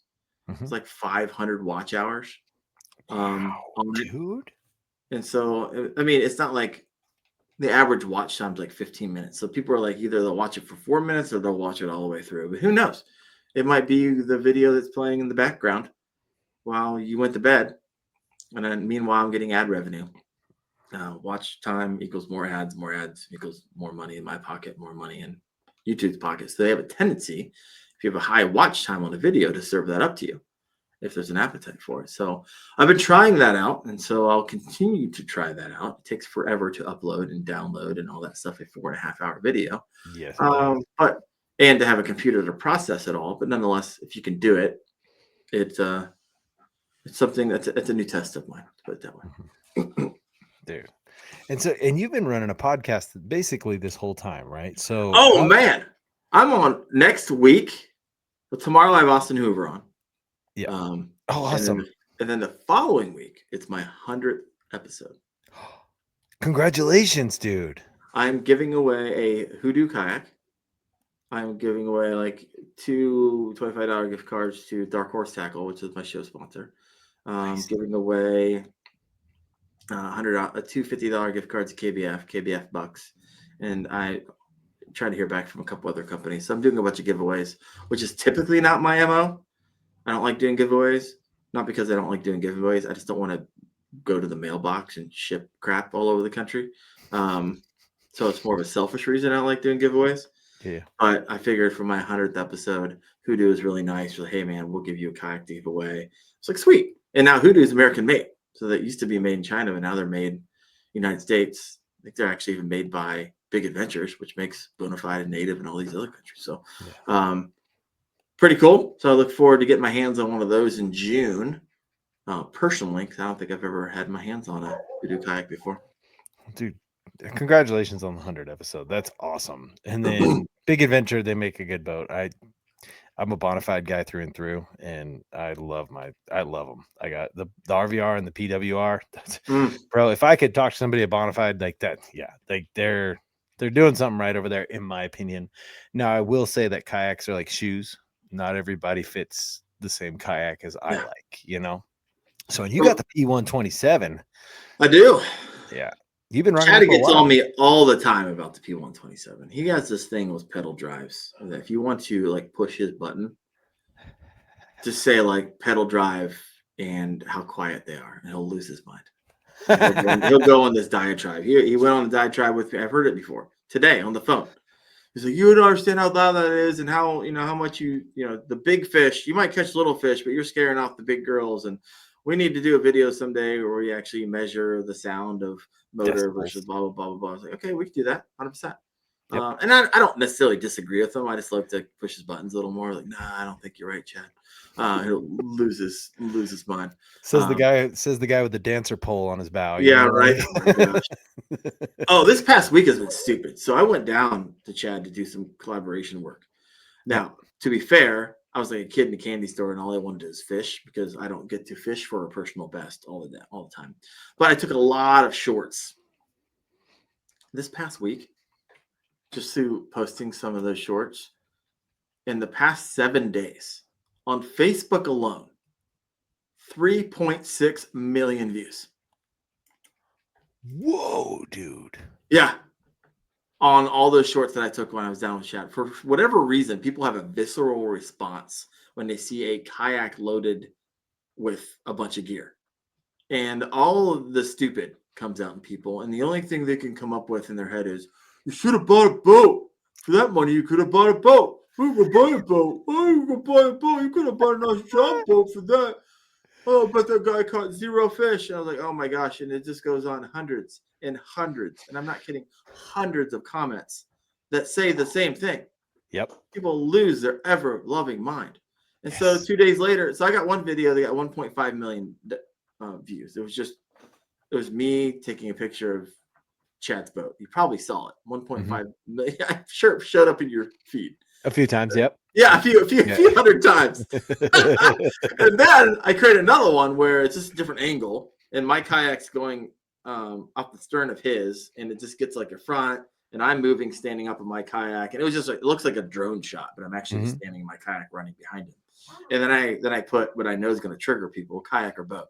And people lose their every mind. It's like I live rent free in people's heads. Like I know how they're going to react to this. And so the first one 1.5 million, this one goes 1.2 million. And like I'm sitting in church, and my phone, I feel like I'm getting a leg massage by how many vibrations my phone from all these Facebook notifications. And I looked at my phone, and over a period of an hour, I had 100 notifications of comments of should have bought a boat. And it's just so ridiculous. People just writing the stupidest things, but nonetheless, I still do it. And so I had 22,400 content interactions in the last 7 days. Oh my God. 270 days of watch time on shorts. Bro, Days. It sounds like this leap you're taking was a leap in the right direction, bro. Just grinding, man. Sometimes you get lucky, sometimes you don't. I might go dry, but YouTube's where I make my money. Yeah, I mean, I'll make some money on Facebook. I mean, I might make $300-400 from all the shenanigans over there. But it's really just to Wendell fishing, Wendell fishing. It's a personal Yeah. brand everywhere you can see it. If you see it over here, then go over here, then go over here, and you start proving relevancy, and more people might watch. It's just kind of leg bones connected to the knee bone type of stuff. But Yeah, it's all funneling back, right? yeah, So, or but hopefully, yeah. YouTube's where I make my cash. Yeah, man. Yeah, dude. I think So it's the hardest platform. so you're still going to church, like you're back going to church. You're, like you said, you're leaning in pretty hard right now. And are you back at your home church? Because you said your children are born in the same hospital you were. So you've bought a house back in your hometown again, or how does that work? A little bit north of my hometown, up here in Uniontown, Ohio. So it's kind of out here in the middle of nowhere, just like I like it. But around a lot of really great bass fisheries. But we actually, one of my best friends from high school, who kind of took me under his wing whenever in a youth group. He was a year older than me. He actually started the church. Oh, He's the pastor of the church that he started. I was a part of that startup process. So we've been going there for about 3 years now. It's only like 20 minutes away. oh, that's awesome. That's Yeah. awesome. So dude, that's so cool, man. Like how all that comes together. You're like, hey, he's all, hey, bud, I haven't seen you in a while. You want to check out my new church? You're all, yeah. Well, we're part of the planning team. Oh, okay. Danielle and I were, yeah. So it's going to church, being a part of that community, being involved in small groups is something that my wife and I have pretty much always done in some form or fashion. Okay. Yeah. So you're involved. Like you Yeah, used to be always, youth pastor, now you're Youth doing pastor, we're involved. I serve on the worship team with my wife. We were just I play the cajon, she plays the key, sings, leads. Whenever she does that, I do it with her. So it's something we do together. That's awesome, man. That's awesome. And your kids are, like you said, they're 6 and 9 now, right? Yeah. 2 girls. How's that adventure going for you? It's an adventure. I know one of the other reasons I went full time on YouTube is because, well, if you work a 9 to 5 and then you come home and you do all the deliverables that I shared with everyone a moment ago, I mean, I go to work after work, and I felt a little distant as a father, more distant than I wanted to be, because the only time I can really fish is either I get up at the butt crack of dawn and go before work, and then I'm typically late for work, feel a little guilty about that, or I go on Saturday morning, but my kids start having, they're at the age where they're doing crap every Saturday morning, and they're doing cheerleading, and they're doing this, and so then I gotta miss it because on Sunday morning we go to church as a family. So Saturday morning's really it. So I'm out there like rainstorms, all that. That's why I have so much content of me in the rain, because I'm going fishing, hell or high water, on Saturday morning. Yeah. Everyone else is like, yeah, I know what you're talking about. That's me. So I didn't like that too. So I wanted to make that change. That's another reason that I made the change, not just financially, but I wanted to be more present. So I play with my kids more, spend more time with my kids more. So leaning into that. So it's good. I wish they cared more about bass fishing more. But they're 9 and 7. If I take them fishing, they last like maybe 15 minutes. Yeah. Yeah, my 10-year-old, he's similar. He gets real into it, and then after about half an hour, he's like, all right, I'm going to go look at crawdads, and I'll go for it. Catch me as many as you can. We'll put them in a bucket. He's like, okay. Hook those suckers up, throw them out there. Yeah. And my daughter, she's only 2, but ever since she's been born, because that creek is by my house, I'll take her for walks, like in the stroller, and I'll bring my fishing rod because she used to be immobile. So it was awesome. And I could just watch you. Yeah, she'd watch me fish, and she'd just hang out. And every now and then I catch a fish. I'd let her, touch it. She thinks the fish are cool. She likes touching fish. And then, now every time we walk by the water, she walks on her own. Like, no more stroller. She refuses. And so my fishing time's cut. But she's like, Daddy, fishies? Fishies? I'm like, eventually, baby. Eventually we'll both catch fishies. So Avery catch fishies? I'm like, yeah. She's like, okay. Find that girl a little dock demon and send her go to town.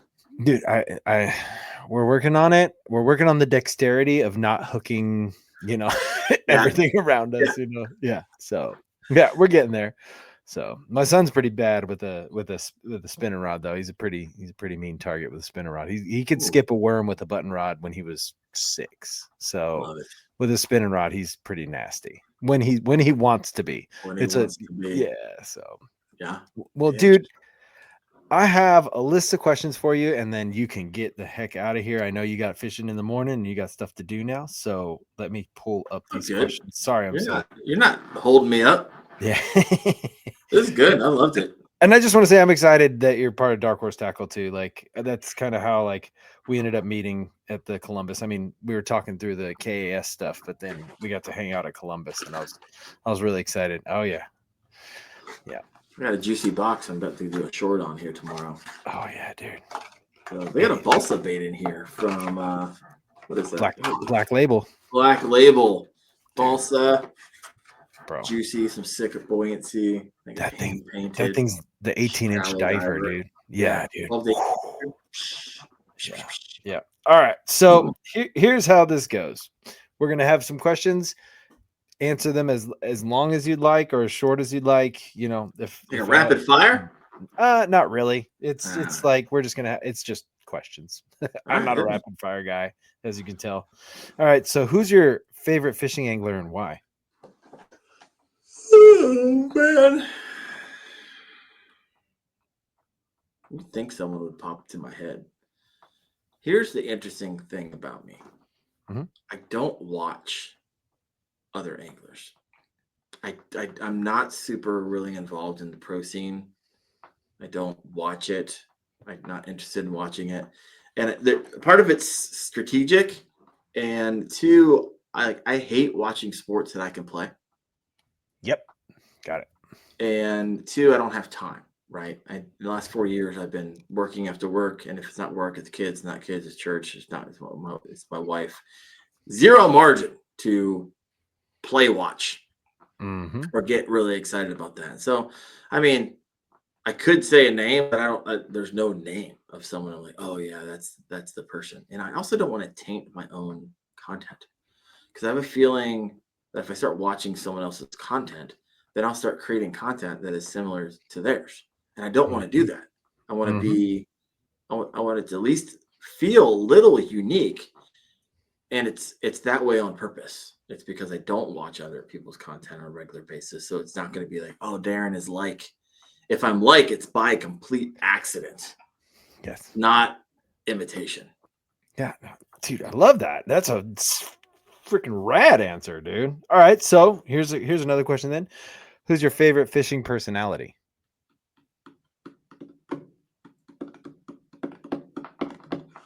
Oh no. Personality, like a YouTube, like content creator? Yeah. You know, I actually really like one of my favorite individuals to have on my podcast is Alex Rudd. Yeah. And it's when I say fishing personality, he's one of the best storytellers that I know. Yes. When you have him on a podcast. So it's like, oh, when he gets into a story, like, oh, I feel like I'm there. We had this Bigfoot conversation once. It's like, bro, I feel like I am there. Yes. He had me on his podcast, and I love cigars. I had a cigar. It was like January 1st, and we just went for an hour and a half. We had a conversation about AI and how it's gonna affect when it combines with fish finders, how it's gonna affect the industry, and that's like a couple, a year or two away when that stuff, everything starts. It was fascinating conversation. So he's one of my favorite to listen to because of his just kind of laid back. He's helped me out a lot, answer a lot of my questions on entering into full-time content creation. So I appreciate him on that level. And so I like Alex Rudd for his storytelling capabilities and just kind of his vibe. Yeah, dude. He's solid, dude. All right. So spend a day with anyone. And it's not a day fishing. Just spend a day with anyone. Who would it be? I love spending days with my brother. My brother showed up in some of my videos. We go fishing. We go on fishing trips every once in a while, but I used to live in Tulsa, and he's like the coolest brother ever. Like when I was younger, we never fought. There are some times where he told my mom, "Get him away from me, or I'm going to hit him." But he never fought. I just could always make him laugh to diffuse him. And so he lives like 20, 30 minutes away, and we just go fishing, laugh, smoke cigars, and I do little brother stuff. at 43 years old. He does Big Brother stuff at 45 years old. And it is just, I love spending the day with bro. Hell yeah. Dude, that's awesome. All right. So what's your biggest fear, dude? Man, I really want this thing to work. Right now, in this particular moment in time, the biggest unknown is when am I going to find my new normal? Right? I would prefer not to burn through my life savings, trying to find the new normal. So I'd really like to, in 2 years, find our new normal. So, and the biggest fear is like something like rando happens. It's completely outside of my control. Say YouTube's like, hey, we're no longer going to do a 50-50 split. We're going to do a 70-30 split. And all you content creators out there, screw you. Which would just really dig into the base of what I'm able to support on right now. And just, it limits that 5 year, just became 3 year, something stupid like that. And so of course, there's things like health insurance and all these things like creeping over my shoulder, like, hey, all y'all need to stay at bay until I can find my new freaking normal. So it's like anything, if you're going to jump out of a higher paying job and take a 75% pay cut, a lot of risk there. Oh yeah. Short-term risk, long-term reward, and how long can I weather the storm? And it's still a question mark right now. Yeah, it's scary, dude. Like it's scary. I could either pay off my house or take a risk, roll the dice, and see if I can become a full-time fisherman. That is literally. But I always thought to myself, and my wife believes it too, I was like, I can always make money. I've always been able to make money. That's never been something that's difficult for me to do. I can always go back into fundraising. I got a long track record of success, and there's a ton of nonprofits who want what I can provide. I just don't want to. Yeah. Hell yeah. All right, man. So, have you ever been broke because of fishing? Broke because of fishing? I don't think so. Okay. Well, the last 19 days, yeah. I lied. I actually have been broke because of fishing right now. Yeah. I think the definition of broke is spend more than you're bringing in. So it's all a business write-off. In the same breath, hemorrhaging cash at the moment. Well, you made $17.99 off me, so you're $17.99. I still have that one. I think I made Chad. The baby jack hammers were losing their minds. Really? Bass couldn't. And as much, I was throwing a mini max, and I threw a baby jack, and they just wanted the baby jack. Whatever it is, the vibration. It's a quick startup. Yeah. A lot of times those mini max are like erratic. It'll vibrate, and then it'll not vibrate, and it'll kind of go crazy, and then it'll vibrate again, and that could be like part of the strategy, right? Just that erratic movement. But that baby jack, my gosh, it's every bit of $17 to $19 that I would pay every single time. Really? Because of its performance. And everyone's like, why are they so expensive? They're expensive because they freaking work. Yeah, they're jackhammers. Are you going to stop at the lure when you're already $7,000 into everything else? Really? You're going to save money at the lure? That's what you're telling me? Don't save money at the lure. Buy the freaking baby jack and go catch some bass. I always tune my mini maxes because I love those things, but I just bought some baby jacks and I was throwing it the other day. I actually caught a lot of fish on it. So I was like, yes, not bad at all, dude. Like, it feels a little weird, but I think that's also, they're coming unglued because it's a totally different frequency, so I don't know. I've had similar experience. All right. What's your biggest struggle in life?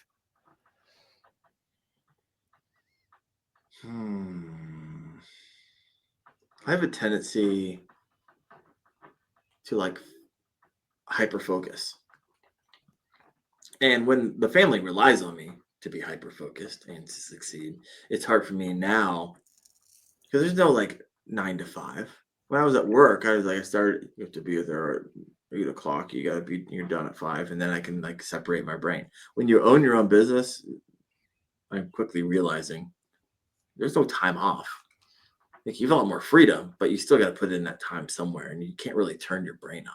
especially when you get new enterprises like KFAST, and when you're constantly trying to create something new and create something a little bit different with a little different flair, with a different vibe, and you don't want to waste your time. So I can't, before I was like, oh, I just take a risk and do a video. And I know it's not going to do well. And it's not because the video is bad. It's just because there's not a lot of people out there searching for it. And before, when I had a safety net of a job and that safe money, I just kick it out and be like, oh, I put it in the library, the YouTube library. And, now for the next 10 years, the 10,000 people that'll have that problem will have an answer for it over 10 years. Now it's like, okay, I can't really take those risks anymore. These got to be bangers every single time. And so that's a different mindset shift for me. But yeah, that's kind of, I forget what the question was, but I think I answered it. Biggest struggle. Yeah, you totally did. Yeah. Okay. All right, this is what's your life hammer, dude? What's that thing in your life where you can, I'm pretty sure I know the answer, but you can beat your chest on proudly and be like, I did that. Like, I did that. But you have a lot, in my opinion. So, yeah. A lot of the long distance endurance challenge stuff, like the run across the country is probably the biggest one. I'm excited I did that, but it seems like a different life ago, Dave. It really does. It's like, okay, that was 2015. That was a decade ago. And so it doesn't even feel like it was even me. I feel like a different person.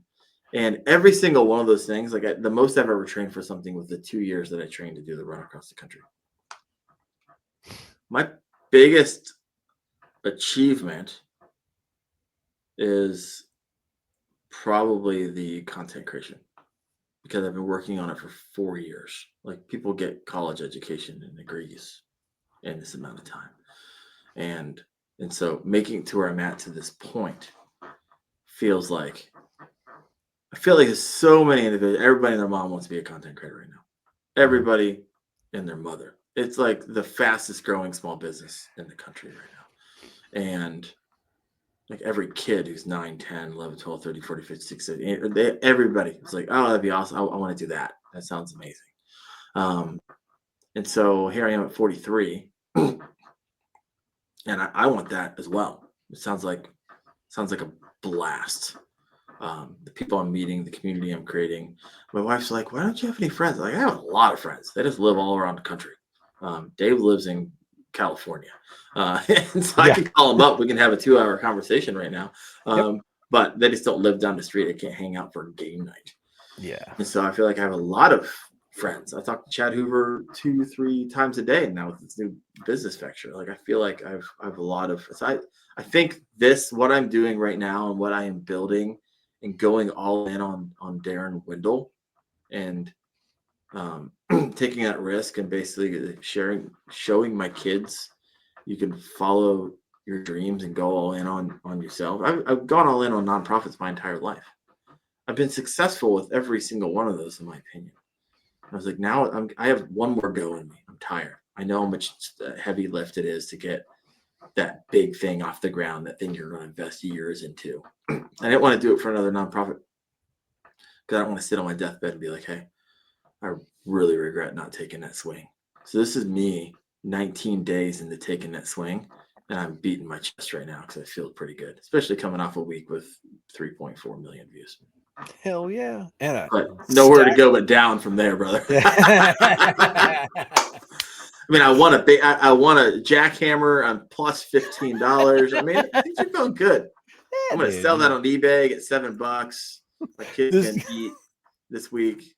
Macaroni. Macaroni and cheese. They can eat lunch for 5 days in a row. That's solid, dude. I love it. All right. Have you ever learned a lesson on the water that you implemented in your life? You went deep on me. Oh, lesson on the water.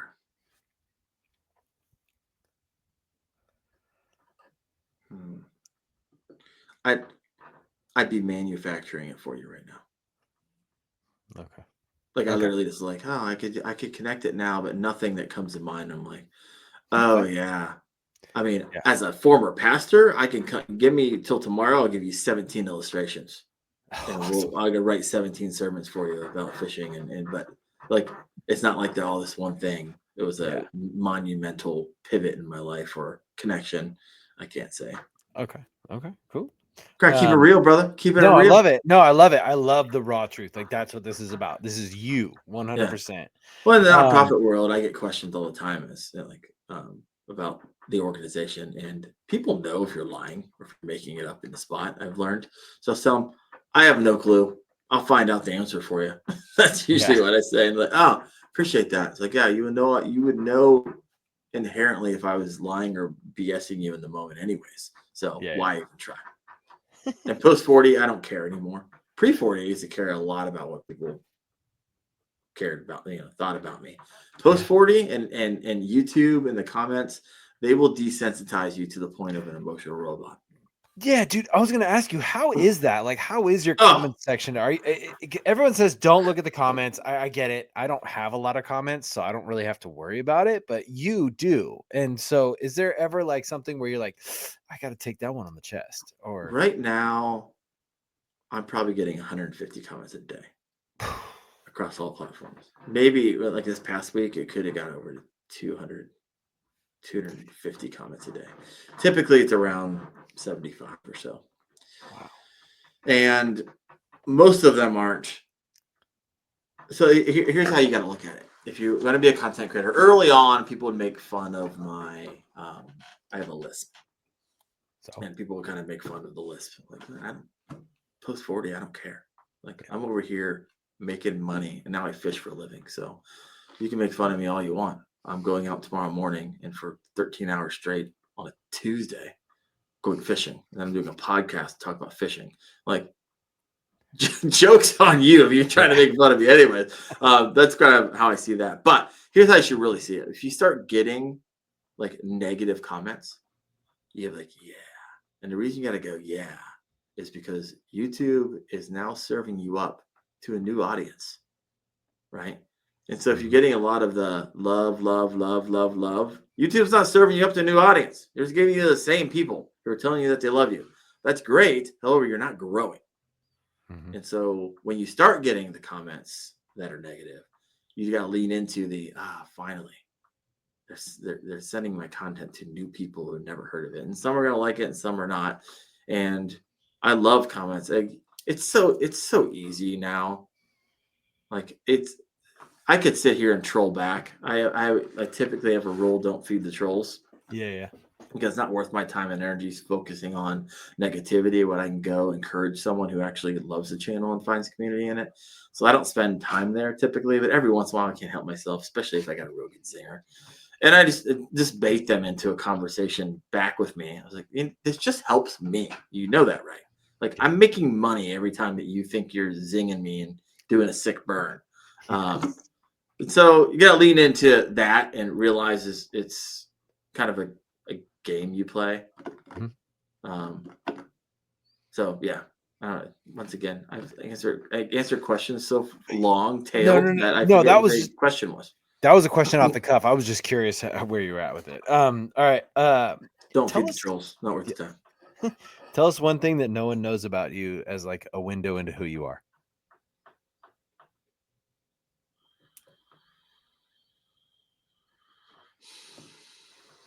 Who I am. Like one thing that nobody really knows. Like John likes chocolate milk at night. John Dalton? Yeah. It's weird. I like green olives on my pizza. Really? Yeah. I grew up eating cream cheese and olive sandwiches. Really? So delicious. I love that. That's awesome. Yeah. I used to toast with cream cheese and olives, green olives. That's like green olives. That's awesome. All right. I'm sure there's other things, but those are the things I'm slightly addicted to energy drinks, but my wife hates that I drink them all the time. And I like cigars. I gotta have them in moderation, of course, for insurance reasons, all this stuff, but I really like a really great cigar. Nice. Are you like a Maduro type guy, like a dark cigar? Or you? I am typically. I'll go darker cigar over a lighter, but big fan. I had a buddy who I met down in Guntersville, He's like, "Hey man, I brought you a couple of cigars." I was like, "Great, I'll have one on my 10-hour drive home. It'll help pass the time." It was a 60 gauge. It was huge. And I never heard of the brand before. And so I'm like, "Oh, let me take a look at this." Because the last time I was with this guy, he broke out Pappy Van Winkles. I was like, "Bro's got Pappy?" It was like 12-year Pappy. It's like, holy crap, it's Yes. $1,000 bottle. And so I was like, it wouldn't surprise me if this is a really nice cigar. So I look it up. It's like a $45 cigar. I don't Ooh. remember the last time I had a $45 cigar. And man, it ranked up there in the top 2 that I've ever had. It's probably my number 1 cigar I've ever had in my life. And so I like those in moderation. And I like them typically in community. I feel like I could solve the world's problems with me, a buddy, and cigar. Mm-hmm. Dude, I love that. I love that. That's awesome. Okay. Do you have a favorite type of music that you listen to, or what's your go-to? Kind of an in the closet EDM guy, to be honest with you. That's how I work. So if I want to work, I'll throw on EDM. Got it. If I want to like drive down the road going fishing, it's country. Got it. Okay. And so there's no better feeling in the world than like a drive on a sunny day, windows down, kayak in tow, going to one of your favorite holes with a cigar with country music and a Red Bull. I can't think of anything better at this moment. I really can't. That right there. Yeah, kill me now. I can go to glory in that moment. Right there. You had me. Like, I'm in. Like, yeah, I'm in. Oh yeah, that's so. I can't do the energy drinks anymore. It's just it's health stuff that I can't have them no more. I still drink coffee, but everything else, like I'll be right next to you. Dude, you got me hooked right now. Like, I'm probably gonna call my boss, who is me, tomorrow and tell them that I'm sick and I'm gonna go fishing or something. Yeah, it's unbelievable. Yeah, it's great when you're the boss. Great, good and bad. Yeah, I was gonna say, it's the struggle. You live in California, so your cost of living is much higher than the Caribbean or the Midwest.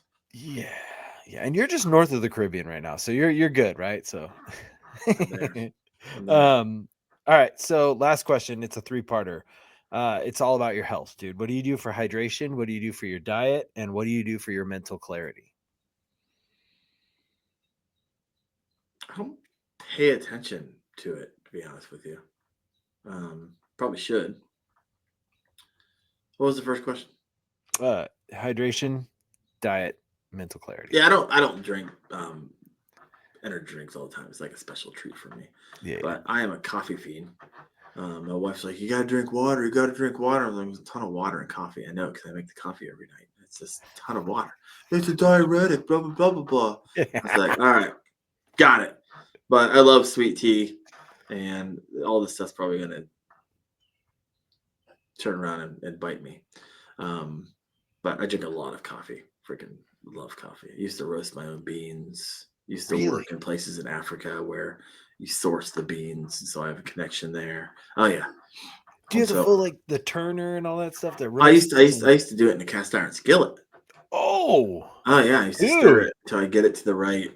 That was awesome. I used to bring back green beans illegally from Africa and then roast them. Oh my gosh, so delicious. Diet on food. I don't try to eat. I mean, whenever you're on a budget, you don't go out to eat a lot, and that's usually a lot of times you're getting yourself in trouble. My wife makes dinners home cooked every single day, and so I get a healthier bite there. I don't eat breakfast. I typically just drink coffee until lunch, and then I eat usually some type of cheese or crackers. Nothing really crazy for lunch, whatever leftovers, and then I eat probably a bowl of cereal before I go to bed or some type of snack. Yeah. Dude, hey, do you find that if you eat breakfast, you're hungrier at lunch? I don't eat breakfast very often. Well, yeah, me neither. That's what I'm saying. But when I do, I'm always more hungry. Like, I'm like, I can't wait for lunch. I don't know. Coffee. Give me some. I'm going to get coffee at 4:30 a.m. I'm going to drive an hour and meet my buddy to go in the lake here in just a little bit. Should be a good time. Coffee, yeah, man.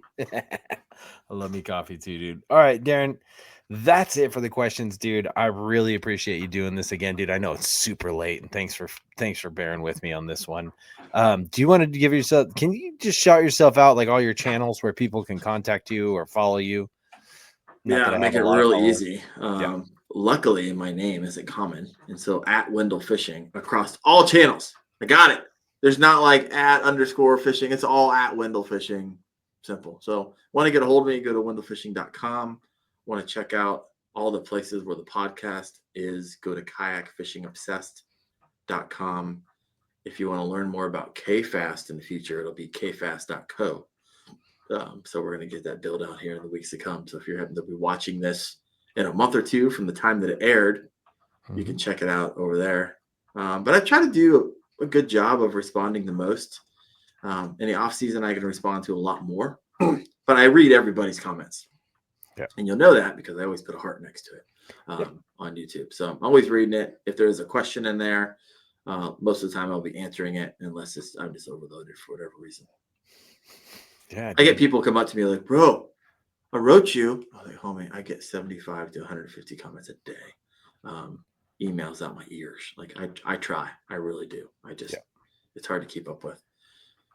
Yeah, dude. Well, thank you for making the time for me. Like every time that I've texted you or we've talked, like you've been very responsive, and I fully appreciate it. It's the fundraiser in me. I am trained to provide excellent customer service because I used to work with major donors, the wealthiest people on the planet.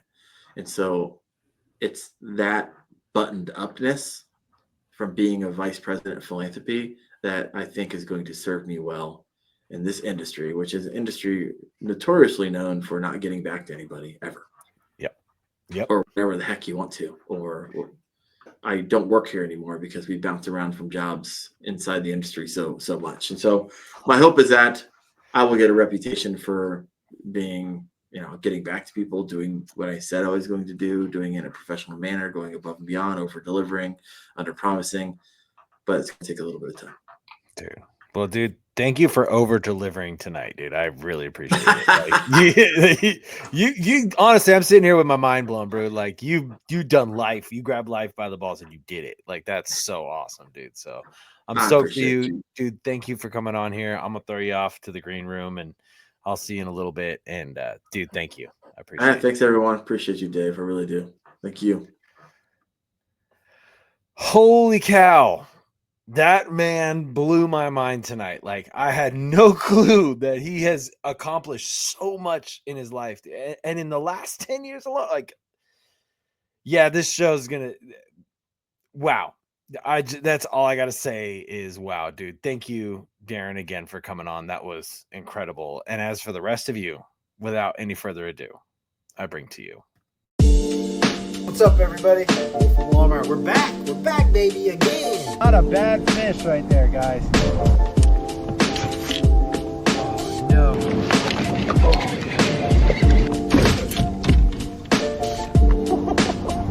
PETA.